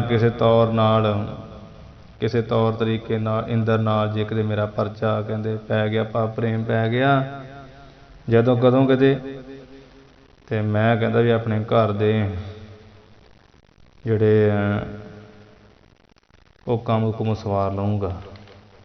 ਅੱਗੇ ਲਿਖਣ ਹੀ ਲੱਗੇ ਦੱਸਦੇ ਹਨ। ਕਿਵੇਂ ਪਰੇ ਮਮ ਤੇ ਪਰਚੋਂ ਜਬ ਪਾਇਆ ਜਦੋਂ ਕਹਿੰਦੇ ਕਿਤੇ ਕਿਵੇਂ ਦਾ ਅਰਥ ਕਿਵੇਂ, ਜਦੋਂ ਕਹਿੰਦਾ ਵੀ ਕਿ ਜਿਵੇਂ ਕਿਵੇਂ ਵੀ ਪਰੇ ਪੈ ਗਿਆ, ਪਰੇ ਕਹੀਏ ਪੈ ਗਿਆ, ਮਮ ਕਹੀਏ ਮੇਰੇ ਨਾਲ, ਤੇ ਇੰਦਰ ਦਾ ਪਰਚਾ ਭਾਵ ਪ੍ਰੇਮ, ਤੇ ਕਹੀਏ ਉਸ ਤੇ ਦਾ ਇੰਦਰ ਦਾ ਭਾਵ ਉਸ ਇੰਦਰ ਦਾ, ਵੀ ਜਦੋਂ ਕਦੇ ਮੇਰਾ ਤੇ ਨਾਲ ਤੇ ਇਸ ਕਹੀਏ ਉਸ ਨਾਲ ਭਾਵ ਇੰਦਰ ਨਾਲ ਮੇਰਾ ਪ੍ਰੇਮ ਪੈ ਗਿਆ, ਜੇ ਕਿਤੇ ਗੱਲ ਬਣ ਗਈ ਜਿਵੇਂ ਕਿਵੇਂ ਵੀ, ਤਾਂ ਫਿਰ ਮੈਂ ਕਹਿੰਦਾ ਕੀ ਕਰਾਂਗਾ, ਨਿਜ ਗ੍ਰਹਿ ਪਠਵੋਂ ਦਿਵੈ ਭੋਗ ਤਦੋਂ ਕਹਿੰਦਾ ਮੈਂ ਨਿਜ ਗ੍ਰਹਿ ਆਪਣੇ ਘਰ ਵਿੱਚ ਪਠਵੋਂ ਕਹੀਏ ਭੇਜਾਂਗਾ ਦਿਵੈ ਭੋਗ, ਦਿਵੈ ਕਹੀਏ ਅਲੌਕਿਕ ਭੋਗ, ਜਿਨ੍ਹਾਂ ਅਲੌਕਿਕ ਪਦਾਰਥ ਜਿਨ੍ਹਾਂ ਨੂੰ ਭਾਵ ਦੇਵਤੇ ਭੋਗਦੇ ਨਾ, ਉਹ ਪਦਾਰਥਾਂ ਨੂੰ ਕਹਿੰਦਾ ਮੈਂ ਭੇਜਿਆ ਕਰਾਂਗਾ, ਪਠਵੋਂ ਕਹੀ ਭੇਜਾਂਗਾ। ਸਮਝ ਆਈ ਕਿ ਨਹੀਂ। ਕਿਵੇਂ ਪਰੇ ਮਮ ਤੇ ਪਰਚੋ ਜਬ, ਜਦੋਂ ਕਹਿੰਦਾ ਵੀ ਜਦੋਂ ਮੈਂ ਉੱਥੇ ਗਿਆ ਅਤੇ ਜਿਵੇਂ ਕਿਵੇਂ ਵੀ ਕਰਕੇ ਅਤੇ ਮਮ ਕਹੀਏ ਮੇਰਾ, ਅਤੇ ਤੇ ਕਹੀਏ ਉਸ ਨਾਲ ਭਾਵ ਉਸ ਇੰਦਰ ਨਾਲ ਜੇ ਤੇ ਕਿਤੇ ਕਹਿੰਦੇ ਵੀ ਪਰਚੋ ਕਹੀਏ ਪ੍ਰੇਮ ਪਰਚੋ ਪਰਚਾ ਵਾ ਪੈ ਗਿਆ ਜਾਂ ਪ੍ਰੇਮ ਪਰੇ ਕਹੀਏ ਪੈ ਗਿਆ, ਤੇ ਮੈਂ ਕੀ ਕਰਾਂਗਾ, ਆਪਣਾ ਕੰਮ ਕੱਢਾਂਗਾ, ਆਪਣੇ ਗ੍ਰਹਿ ਨਿਜ ਗ੍ਰਹਿ ਆਪਣੇ ਘਰ ਨੂੰ ਪਠ ਹੋ ਕੇ ਭੇਜਾਂਗਾ ਦਿਵਯ ਭੋਗ ਅਲੌਕਿਕ ਪਦਾਰਥ। ਤਦੋਂ ਕਹਿੰਦਾ ਮੈਂ ਆਪਣੇ ਘਰ ਨੂੰ ਭੇਜਾਂਗਾ ਦਿਵਯ ਭੋਗ ਭਾਵ ਅਲੌਕਿਕ ਪਦਾਰਥ ਜਿਹੜੇ ਦੇਵਤੇ ਆਪ ਵੀ ਜਿਹਦਾ ਸੁੱਖ ਲੈਂਦੇ, ਜਿਹੜੇ ਸੁੱਖ ਨੂੰ ਮਾਣਦੇ, ਉਹ ਕਹਿੰਦਾ ਉਹ ਪਦਾਰਥ ਮੈਂ ਭੇਜੂੰਗਾ ਧਰਤੀ ਮੰਡਲ ਦੇ। ਇਹ ਰੀਤੋ ਉਤ ਰੀਤੋ ਆਵ ਹੈ। ਇਹ ਇਸ ਤਰੀਕੇ ਨਾਲ ਨਾ ਬੜੇ ਸੰਕਲਪ ਦੇ ਕਰੀ ਜਾਂਦਾ। ਇਸ ਤਰ੍ਹਾਂ ਨਾਲ ਕਹਿੰਦੇ ਵੀ ਸੰਕਲਪ ਜੇ ਕਰਦਾ ਮੂਰਖ, ਇਹ ਤਾਂ ਰੀਤੋ ਇਹ ਤਾਂ ਕਹੀਏ ਇੱਧਰੋਂ ਵੀ ਰੀਤੋ ਕਹੀਏ ਖਾਲੀ ਹੱਥ ਜਾਂਦਾ ਹੈ, ਅਤੇ ਉੱਥੇ ਵਿਚਾਰਾਂ ਨਹੀਂ ਕਰਦਾ ਉਹ ਤਾਂ ਰੀਤੋ ਉਹ ਤਾਂ ਕਹੀਏ ਉੱਧਰੋਂ ਵੀ ਰੀਤੋ ਕਹੀਏ ਖਾਲੀ ਹੀ ਆਵ ਹੈ ਕਹੀਏ ਆਉਂਦਾ ਹੈ। ਜਿਵੇਂ ਇੱਧਰੋਂ ਜਾਂਦਾ ਹੈ ਖਾਲੀ ਇਤ ਰੀਤ ਹੈ, ਇੱਧਰੋਂ ਰੀਤੋ ਖਾਲੀ ਜਾਂਦਾ ਉਤ ਰੀਤੋ ਉੱਧਰੋਂ ਵੀ ਰੀਤੋ ਕਹੀਏ ਖਾਲੀ ਆਵੇ ਆਉਂਦਾ ਹੈ। ਅਤੇ ਹਟਦਾ ਨਹੀਂ, ਪਰ ਜਿਹੜੇ ਆਪਣੇ ਸੰਕਲਪ ਕਰਨ ਪੁੰਨ ਦੇਗ ਮੰਡਲ ਕੋਠ ਧਾਵ ਹੈ, ਉੱਧਰੋਂ ਖਾਲੀ ਆ ਕੇ ਪੁੰਨ ਕਹੀਏ ਫੇਰ ਦੌਲਤ ਦੀ ਇੱਛਾ ਜੀ ਕਰਕੇ ਦੇਗ ਮੰਡਲ ਭਾਵ ਦਸੋ ਦਿਸ਼ਾ ਮੰਡਲ ਦੇ ਵਿੱਚ ਉੱਠ ਕੇ ਧਾਵੇ ਦੌੜਦਾ ਹੈ ਵੀ ਉੱਧਰੋਂ ਕੁਝ ਮਿਲ ਜੇ ਪੈਸਾ ਧੇਲਾ, ਅਤੇ ਹਟਦਾ ਤਾਂ ਨਹੀਂ ਹੈ, ਬਹਿੰਦਾ ਤਾਂ ਨਹੀਂ ਆ, ਮਿਹਨਤ ਆਪਣੀ ਜਾਰੀ ਰੱਖਦਾ ਮੂਰਖ। ਮਨਾਂ ਵਿੱਚ ਖਿਆਲ ਕਰੀ ਜਾਂਦਾ ਵੀ ਉੱਥੋਂ ਭੇਜੂੰਗਾ ਪਦਾਰਥ ਸਰ ਜੀ ਲੌਕਿਕ ਹੀ, ਅਤੇ ਕਰੀ ਕਹਿੰਦਾ ਫਿਰ ਉਦੋਂ ਖਾਲੀ ਖੁਲੀ ਆ ਕੇ ਅਤੇ ਹੋਰ ਗਾਂ ਦੀ ਫਿਰ ਦੌੜ ਕਰਦਾ ਵੀ ਚਲੋ ਹੁਣ ਦਿਸ਼ਾਵਾਂ ਮੰਡਲਾਂ 'ਚ ਲਿਆਈਏ ਧਨ, ਉੱਧਰੋਂ ਵੀ ਉੱਧਰ ਉੱਠ ਕੇ ਤਾਂ ਆਵ ਹੈ ਦੌੜਦਾ ਹੈ। ਦੁਰਗਮ ਵੇਖਮ ਆਦਰਸ਼ੀ ਠੌਰ ਹੈ, ਦੁਰਗਮ ਦੂਰ ਗਮਨ ਕਰਨਾ ਜਿੱਥੇ ਵਿਖਮ ਕਹੀਏ ਕਠਨ ਹੈ, ਜਾਂ ਦੂਰਗਮ ਪਾਠ ਕਰਕੇ ਹੋਣਾ ਵੀ ਦੂਰ ਗਮਨ ਕਰਨਾ, ਵਿਖਮ ਜਿੱਥੇ ਕਠਨ ਹੈ, ਅਤੇ ਦੁਰਗਮ ਦਾ ਅਰਥ ਕਰਨਾ ਵੀ ਔਖਾ ਜਾਣਾ ਆ, ਅਤੇ ਵਿਖਮ ਕਹੀਏ ਬੜਾ ਕਠਨ ਆ, ਭਾਵ ਜਿਸ ਜਗ੍ਹਾ 'ਤੇ ਪਹੁੰਚਣਾ ਬਹੁਤ ਔਖਾ ਹੈ, ਅਤੇ ਆਦਰਸ਼ੀ ਅਤੇ ਵਿਖਮ ਦੋਵੇਂ ਪਾਸੇ ਲਾ ਲੈਂਦੇ, ਵਿਖਮ ਆਦਰਸ਼ੀ। ਫਿਰ ਵਿਖਮ ਕਹੀਏ ਜੋ ਕਠਨ ਆ, ਅਤੇ ਆਦਰਸ਼ੀ ਕਹੀਏ ਨਾ ਵੇਖੀ ਹੋਈ, ਦਰਸ਼ੀ ਨਾਮ ਦੇਖੀ ਆ ਨਾਮ ਰਹਿਦਾ ਨਹੀਂ ਦੇਖੀ ਹੋਈ, ਜੋ ਭਾਵ ਕਦੀ ਵੇਖੀ ਨਹੀਂ ਹੋਈ, ਭਾਵ ਲੁਕਵੀਆਂ ਜਗ੍ਹਾਵਾਂ ਬੜੀਆਂ ਕਠਨ ਅਤੇ ਲੁਕਵੀਆਂ ਜਗ੍ਹਾਵਾਂ, ਇਹੋ ਜਿਹੇ ਠੌਰ ਹੈ ਕਹੀਏ ਥਾਵਾਂ। ਦੁਰਗਮ ਭਾਵ ਜਿੱਥੇ ਪਹੁੰਚਣਾ ਔਖਾ, ਅਤੇ ਵਿਖਮ ਕਠਨ ਆ, ਅਤੇ ਕਠਨੀ ਆਦਰਸ਼ੀ ਕਠਨੀ ਜੋ ਆਪਣਾ ਲੁਕਵੀਆਂ ਠੌਰ ਹੈ ਕਈ ਥਾਵਾਂ। ਦਰਬ ਨਿਮਿਤ ਨਿਰੰਤਰ ਦੌਰ ਹੈ, ਉਹਨਾਂ ਥਾਵਾਂ 'ਤੇ ਵੀ ਜਾਣ ਨੂੰ ਤਿਆਰ ਹੋ ਜਾਂਦਾ ਆ, ਅਤੇ ਦਰਬ ਨਿਮਿਤ ਧਨ ਦੇ ਵਾਸਤੇ ਨਿਰੰਤਰ ਲਗਾਤਾਰ ਦੌੜਾ ਹੀ ਫਿਰਦਾ ਮੂਰਖ। ਚਿੱਤ ਚਪਲਤਾ ਕਰ ਅਹਨਿਸ ਮੈਂ, ਗੱਲ ਕੀ ਵੀ ਚਿੱਤ ਦੀ ਜਿਹੜੀ ਚਪਲਤਾ ਚੰਚਲਤਾ, ਉਹ ਚੰਚਲਤਾ ਕਰਕੇ ਇਹ ਕਹੀਏ ਦਿਨ ਨਿਸ ਕਹੀਏ ਰਾਤ, ਚਿੱਤ ਦੀ ਚੰਚਲਤਾ ਕਰਕੇ ਦਿਨ ਰਾਤ ਦੇ ਮੈਂ ਕਹੇ ਵਿੱਚ ਭਟਕਦਾ ਹੈ। ਹੇ ਮਨਾ ਉਹ ਮੂਰਖ, ਅਤੇ ਹੇ ਮਨਾ ਤੂੰ ਵੀ ਮੂਰਖ ਹੀ ਆ, ਅਤੇ ਮੂਰਖ ਵੀ ਭੱਜਾ ਫਿਰਦਾ ਆ, ਭਟਕਦਾ ਹੀ ਰਹਿੰਦਾ ਹੈ, ਅਤੇ ਵਿਅਰਥ ਹੀ ਭਟਕਦਾ ਫਿਰਦਾ ਨਾ, ਕਹਾਂ ਕਿਤੇ 10 ਦਿਸ਼ਾ ਮੈਂ 10 ਦਿਸ਼ਾ ਵਿੱਚ ਕਿਤੇ ਦਾ ਕਿਤੇ ਭੱਜਾ ਫਿਰਦਾ। ਚਿੱਤ ਦੀ ਚੰਚਲਤਾ ਕਰਕੇ ਦਿਨ ਰਾਤ ਦੇ ਵਿੱਚ ਭਟਕਦਾ ਹੀ ਰਹਿੰਦਾ, ਐਵੇਂ ਵਿਅਰਥ ਨਿਕੰਮਾ ਹੋ ਕੇ, ਵਿਅਰਥ ਹੀ ਫਾਲਤੂ ਹੀ, ਕਹਾਂ ਕਹੀਏ ਕਿਤੇ 10 ਦਿਸ਼ਾ ਵਿੱਚ ਕਿਤੇ ਦਾ ਕਿਤੇ, ਜਿਵੇਂ ਵੀ ਚਿੱਤ ਦੀ ਚੰਚਲਤਾ ਕਰਕੇ ਰਾਤ ਦਿਨ ਵਿੱਚ ਭਟਕਦਾ ਰਹਿੰਦਾ ਆ, ਅਤੇ ਮਨਾ ਕੀ ਆ ਵਿਅਰਥ ਕਹਾਂ ਦੱਸ ਕੀ ਵਿਅਰਥ ਹੀ ਆ ਨਾ, 10 ਦਿਸ਼ਾ ਵਿੱਚ ਫਿਰਨਾ, ਜੋ ਭਾਗਾਂ ਵਿੱਚ ਨਹੀਂ ਉਹ ਕਿਵੇਂ ਮਿਲ ਸਕਦਾ। ਪਰ ਇਹ ਲਾਲਚ ਬੁਰੀ ਬਲਾ ਹੈ, ਲੋਭੀ ਕਾ ਵੈਸਾਹੁ ਨਾ ਕੀਜੈ ਜੇ ਕਾ ਪਾਰ ਵਸਾਹਿ। ਲੋਭੀ ਦਾ ਤਾਂ ਹਵਾਲ ਹੀ ਹੁੰਦਾ, ਲਾਲਚ ਜਿੰਨਾ ਕਰਦੀ ਵੱਧਦਾ ਹੀ ਜਾਂਦਾ। ਤਤ ਨਿਰਮਲ ਬ੍ਰਹਮਾਤਮ ਰੂਪਾ। ਤਤ ਤਤ ਕੀਏ ਕਹੀਏ ਜੋ ਬ੍ਰਹਮ ਵਿਆਪਕ ਹੈ, ਨਿਰਮਲ ਆ, ਬ੍ਰਹਮਾਤਮ,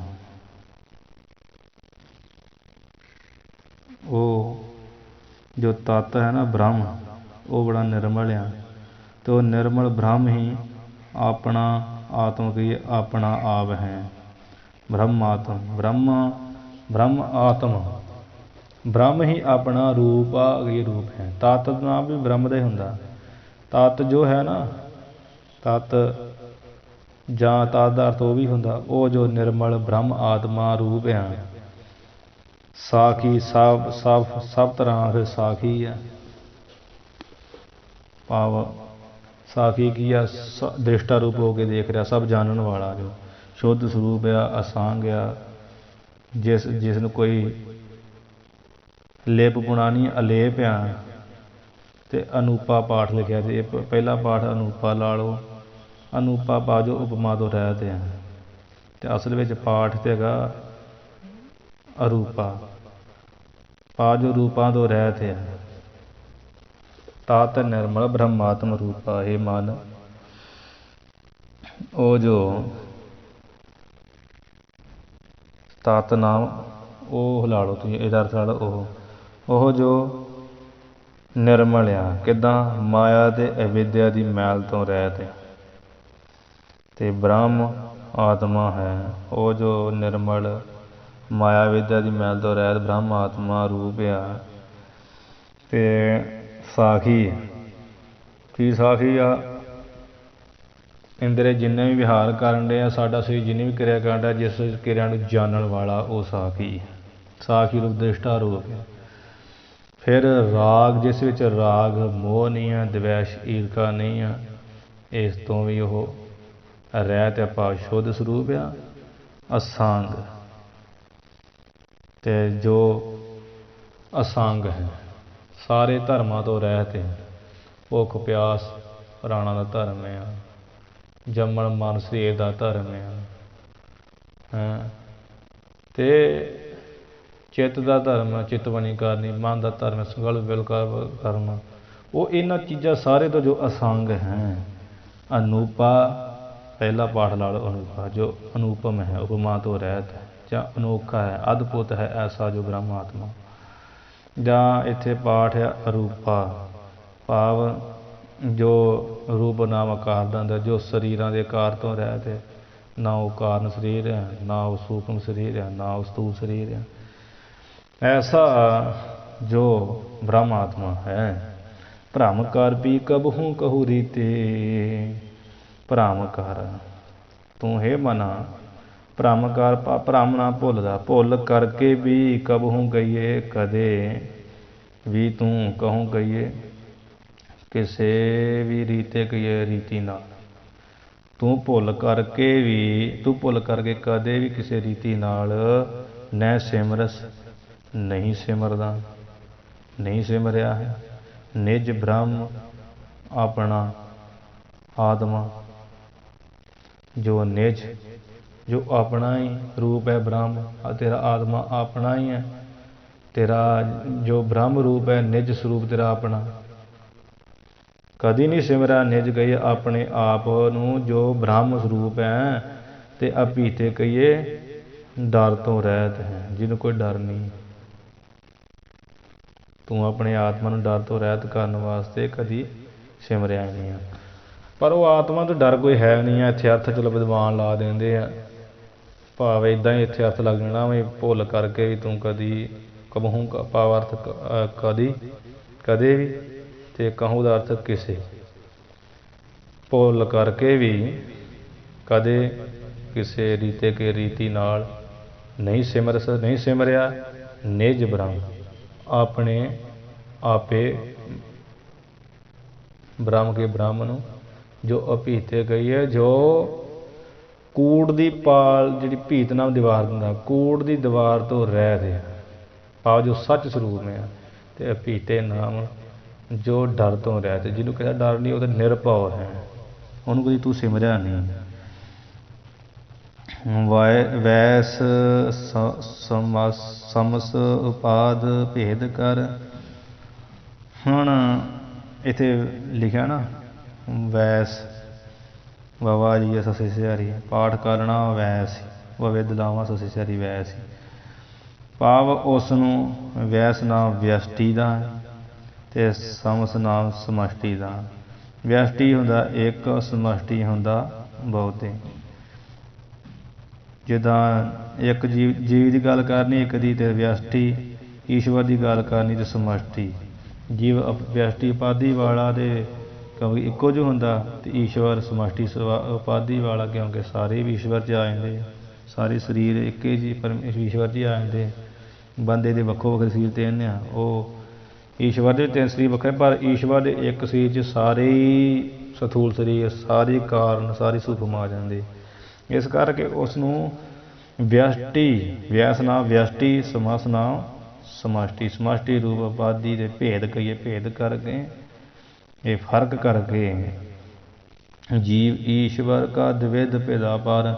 ਜੇ ਵੇਖ ਮਨਾ ਜੀਵ ਅਤੇ ਈਸ਼ਵਰ, ਇਹ ਦੋ ਹੋ ਗਏ।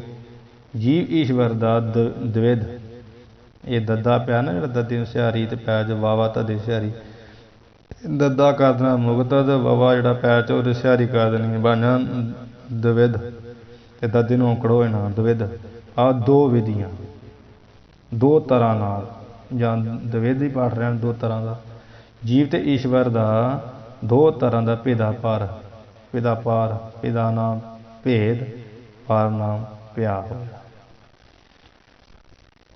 ਉਸ ਨੂੰ ਜਿਹੜਾ ਤੈਨੂੰ ਸਰੂਪ ਤੇਰਾ ਐਸਾ ਦੱਸਿਆ ਹੈ ਬ੍ਰਹਮ, ਕੋਈ ਬ੍ਰਹਮ ਵਿਆਪਕ ਹੈ ਇੱਕੋ ਹੀ, ਪਰ ਉਸ ਨੂੰ ਵਿਅਸ਼ਟੀ ਅਤੇ ਸਮਸ਼ਟੀ ਰੂਪ ਉਪਾਧੀ ਕਰਕੇ ਜੀਵ ਅਤੇ ਈਸ਼ਵਰ ਦਾ ਦੋ ਤਰ੍ਹਾਂ, ਦੋ ਵਿਧੀਆਂ ਨਾਲ ਭੇਦ ਪਿਆ ਹੋਇਆ ਹੈ।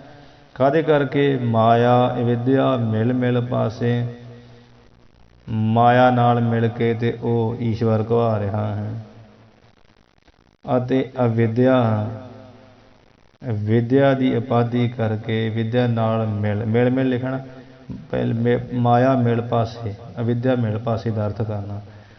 ਮਾਇਆ ਨਾਲ ਮਿਲ ਕੇ ਈਸ਼ਵਰ, ਜਿਹਦੇ ਵਿੱਚ ਮਾਇਆ ਦੀ ਬੋਲਤਾ, ਅਤੇ ਜਿਹਦੇ ਵਿੱਚ ਅਵਿਦਿਆ ਦੀ ਬੋਲਤਾ ਹੈ ਉਹ ਹੈ ਜੀਵ।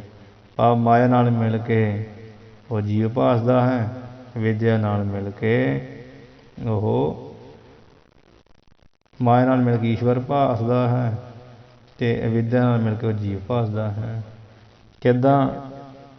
ਇਹ ਵੀ ਗਿਆਨ ਕਿਹਨਾਂ ਨੂੰ ਵੀ ਦੱਸਦੇ, ਮੁਗਦੋਂ ਕੇ ਔਰ ਮਾਹੇ ਪ੍ਰਕਾਸ਼ੇ। ਇਹ ਮੁਗਦੋਂ ਕੇ ਕਹੀਏ ਮੂਰਖਾਂ ਦੇ, ਔਰ ਮਾਹੇ ਹਿਰਦੇ ਦੇ ਵਿੱਚ ਪ੍ਰਕਾਸ਼ ਹੁੰਦਾ ਇਸ ਤਰ੍ਹਾਂ ਦਾ। ਇਹ ਕਿਉਂਕਿ ਅਸੀਂ ਲੋਕ ਹੀ ਹਾਂ, ਸਾਡੀ ਨਿਗਾਹ ਵਿੱਚ ਜਿਹੜੇ ਗਿਆਨੀ ਨੇ, ਬ੍ਰਹਮ ਗਿਆਨੀ ਆ। ਮੈਂ ਜੀਵ ਹਾਂ, ਉਹ ਈਸ਼ਵਰ ਹੈ, ਇਹ ਵਿਦਾਂਤ ਕਹਿੰਦਾ ਹੈ। ਕਿਉਂਕਿ ਹੁਣ ਆਪਾਂ ਦੇ ਵੇਖੋ ਸਿੱਖ ਹੀ ਆ, ਗੁਰੂ ਹੀ ਰਹਿਣਾ। ਉਹ ਪਰ ਉਹ ਕੀ ਕਹਿੰਦੇ ਆ ਵੀ ਬਸ ਤੂੰ ਹੀ ਤੂੰ ਹੈ। ਅਸਲ ਵਿੱਚ ਤਾਂ ਮਹਾਰਾਜ ਵੀ ਕਹਿੰਦੇ ਸਭ ਹੈ ਤੂੰ ਹੀ ਤੂੰ ਹੀ ਤੂੰ ਹੀ ਤੂੰ ਹੀ, ਆਪ ਵੀ ਪਰਮਾਤਮਾ ਹੀ ਹੈ ਸਭ ਪਾਸੇ। ਪਰ ਆਪਣਾ ਆਪਾ ਹੀ ਸਾਰੇ ਪਾਸੇ, ਉਸ ਲਈ ਤੁਧ ਬਿਨ ਦੂਜਾ ਨਾ ਹੀ ਕੋਏ। ਮੁਗਦੋਂਗੇ, ਮੂਰਖਾਂ ਦੇ ਹਿਰਦੇ ਵਿੱਚ ਪ੍ਰਕਾਸ਼ ਦਾ ਕਿੱਦਾਂ? ਇੱਕ ਮਾਇਆ ਕਰਕੇ ਈਸ਼ਵਰ, ਵਿਦਿਆ ਕਰਕੇ ਜੀਵ, ਪਰ ਅਸਲ ਵਿੱਚ ਤੇ ਵੇਖੋ ਨਾ ਕੋਈ ਜੀਵ ਹੈ ਨਾ ਕੋਈ ਈਸ਼ ਹੈ, ਅਤੇ ਗਿਆਨ ਦੀ ਦ੍ਰਿਸ਼ਟੀ ਨਾਲ ਵੇਖੀਏ ਤੇ ਬ੍ਰਹਮ ਹੀ ਬ੍ਰਹਮ ਹੈ। ਜਿਵੇਂ ਸਾਡੇ ਵੇਖਣ ਕਰਕੇ ਅਸੀਂ ਕੀ ਵੇਖਦੇ ਹਾਂ? ਇੱਕ ਪਾਸੇ ਨਾਲਾ, ਇੱਕ ਪਾਸੇ ਨਦੀ, ਇੱਕ ਪਾਸੇ ਸਮੁੰਦਰ, ਤਿੰਨ ਚੀਜ਼ਾਂ ਵੇਖਦੇ ਹਾਂ। ਪਰ ਉਹ ਨਾਲਾ ਵਿੱਚ ਵੀ ਪਾਣੀ ਹੈ, ਨਦੀ ਵਿੱਚ ਵੀ ਪਾਣੀ ਹੈ, ਸਮੁੰਦਰ ਵਿੱਚ ਵੀ ਪਾਣੀ ਹੈ, ਅਤੇ ਹੈ ਵੀ ਇਕੱਲਾ ਪਾਣੀ ਹੈ। ਉਹ ਇੱਕ ਆਕਾਰਾਂ ਕਰਕੇ, ਨਾਲੇ ਦਾ ਆਕਾਰ ਛੋਟਾ, ਨਦੀ ਦਾ ਆਕਾਰ ਥੋੜ੍ਹਾ ਵੱਡਾ। ਨਾਲਾ ਜੀਵ ਹੈ, ਨਦੀ ਈਸ਼ਵਰ ਹੈ, ਸਮੁੰਦਰ ਬ੍ਰਹਮ ਹੈ। ਇਹ ਤਿੰਨ ਭੇਦ ਨਜ਼ਰ ਆਉਂਦੇ ਆ। ਅਸਲ ਵਿੱਚ ਤਿੰਨਾਂ 'ਚ ਪਾਣੀ ਹੈ। ਜੇ ਪਾਣੀ ਨੂੰ ਦੇਖਿਆ ਜਾਏ ਤਾਂ ਕੀ ਦੇਖੇ ਵੀ ਸਮੁੰਦਰ ਹੀ ਸਮੁੰਦਰ ਚਾਰੇ ਪਾਸੇ। ਇਸੇ ਤਰ੍ਹਾਂ ਜੀਵ ਵਿੱਚ, ਜੀਵ ਨਾਲੇ ਦੀ ਨਿਆਈ, ਆਤਮਾ ਵਿੱਚ ਪਾਣੀ ਹੈ, ਈਸ਼ਵਰ ਨਦੀ ਦੀ ਨਿਆਈ। ਅਤੇ ਪਰ ਜਿਹੜਾ ਈਸ਼ਵਰ ਵਿੱਚ ਵੀ ਜੋ ਜਲ ਰੂਪ ਬ੍ਰਹਮ ਹੀ ਹੈ, ਸ਼ੁੱਧ ਬ੍ਰਹਮ। ਅਤੇ ਸਮੁੰਦਰ ਵਿੱਚ, ਸਮੁੰਦਰ ਜੋ ਬ੍ਰਹਮ ਦੀ ਨਿਆਈ ਹੈ, ਅਤੇ ਉਸ ਵਿੱਚ ਵੀ ਜਲ ਹੀ ਹੈ ਬ੍ਰਹਮ ਦੀ ਨਿਆਈ। ਉਹਦਾ ਜਲ ਆ, ਜਿਹਨੂੰ ਬ੍ਰਹਮ ਵੇਖਿਆ ਜਾਵੇ ਤਾਂ ਸਾਰੇ ਬੰਨੇ ਕੀ ਹੈ, ਨਾ ਜੀਵ ਹੈ ਨਾ ਈਸ਼ਵਰ ਆ, ਅਤੇ ਨਾ ਕੋਈ ਬ੍ਰਹਮ ਹੀ ਵੱਖਰਾ, ਇੱਕੋ ਹੀ ਇੱਕ ਹੈ ਬਸ, ਤੂੰ ਹੀ ਤੂੰ ਹੀ ਤੂੰ ਹੀ ਤੂੰ ਹੀ। ਨਿਗਾਹ ਵਿੱਚੋਂ ਨਾਲਾ ਕੱਢ ਦਿਓ, ਨਦੀ ਕੱਢ ਦਿਓ, ਸਮੁੰਦਰ ਕੱਢ ਦਿਓ, ਤਾਂ ਰਹਿ ਗਿਆ ਕੀ ਮਗਰ ਪਾਣੀ। ਸਾਰੇ ਥਾਂ ਪਾਣੀ ਪਾਣੀ ਹੈ। ਬੂੰਦ 'ਚ ਵੀ ਪਾਣੀ ਆ, ਸਮੁੰਦਰ 'ਚ ਵੀ ਪਾਣੀ ਆ। ਵੇਖਣ ਦੇਖਣ 'ਚ ਛੋਟੇ ਛੋਟੇ ਆ, ਪਰ ਬੂੰਦ ਜਦੋਂ ਸਮੁੰਦਰ 'ਚ ਮਿਲਦੀ ਤਾਂ ਇੱਕ ਰੂਪ ਲਹੋ ਜਾਂਦੀ ਹੈ। ਪਰ ਅਸੀਂ ਮੂਰਖ ਬੂੰਦ ਨੂੰ ਵੱਖਰਾ ਅਤੇ ਸਮੁੰਦਰ ਨੂੰ ਵੱਖਰਾ ਹੀ ਸਮਝਦੇ ਹਾਂ। ਅਤੇ ਜੇ ਬ੍ਰਹਮ ਗਿਆਨੀ ਉਦੋਂ ਇਹ ਕਹੂਗਾ ਵੀ ਇਹ ਬੂੰਦ ਨਹੀਂ, ਇਹ ਸਮੁੰਦਰ ਹੀ ਆ, ਕਿਉਂਕਿ ਉਹਨਾਂ ਨੇ ਇਸ ਤਰੀਕੇ ਨਾਲ ਵੇਖਣਾ ਵੀ ਪਾਣੀ ਹੈ ਦੋਨਾਂ ਵਿੱਚ, ਅੰਸ਼ ਦੇ ਹੋਈ ਆ, ਅੰਸ਼ ਦੇ ਅੰਸ਼ 'ਚ ਫਰਕ ਕੋਈ ਨਹੀਂ ਹੁੰਦਾ। ਸੋ ਮਾਇਆ ਦੀ ਉਪਾਧੀ ਕਰਕੇ ਈਸ਼ਵਰ ਭਾਸ ਰਿਹਾ ਹੈ, ਵਿਦਿਆ ਦੀ ਉਪਾਧੀ ਕਰਕੇ ਜੀਵ ਭਾਸ ਰਿਹਾ। ਐਸਾ ਜਿਹੜਾ ਖਿਆਲ ਆ ਉਹ ਮੂਰਖਾਂ ਦੇ ਹਿਰਦੇ ਵਿੱਚ ਗਿਆਨ ਪ੍ਰਕਾਸ਼ ਐਸਾ ਖਿਆਲ ਹੋ ਰਿਹਾ। ਬ੍ਰਹਮ ਗਿਆਨੀ ਦੀ ਦ੍ਰਿਸ਼ਟੀ ਵਿੱਚ ਪਰਮਾਤਮਾ ਪਰਮਾਤਮਾ। ਸੋ ਇੱਥੇ ਆਪਾਂ ਜਿਹੜੀ ਸਮਾਪਤੀ ਕਰੀਏ, ਬਾਕੀ ਕੱਲ੍ਹ ਪੜ੍ਹ ਲਵਾਂਗੇ। ਹੁਣ ਇੱਥੇ ਸਮਾਪਤੀ ਹੈ। ਮਾਇਆ ਵਿਦਿਆ ਮਿਲ ਮਿਲ ਭਾਸੇ, ਮੁਗਧੋਂ ਕੇ ਉਰ ਮਾਹਿ ਪ੍ਰਕਾਸੇ। ਵਾਹਿਗੁਰੂ ਜੀ ਕਾ ਖਾਲਸਾ, ਵਾਹਿਗੁਰੂ ਜੀ ਕੀ ਫਤਿਹ।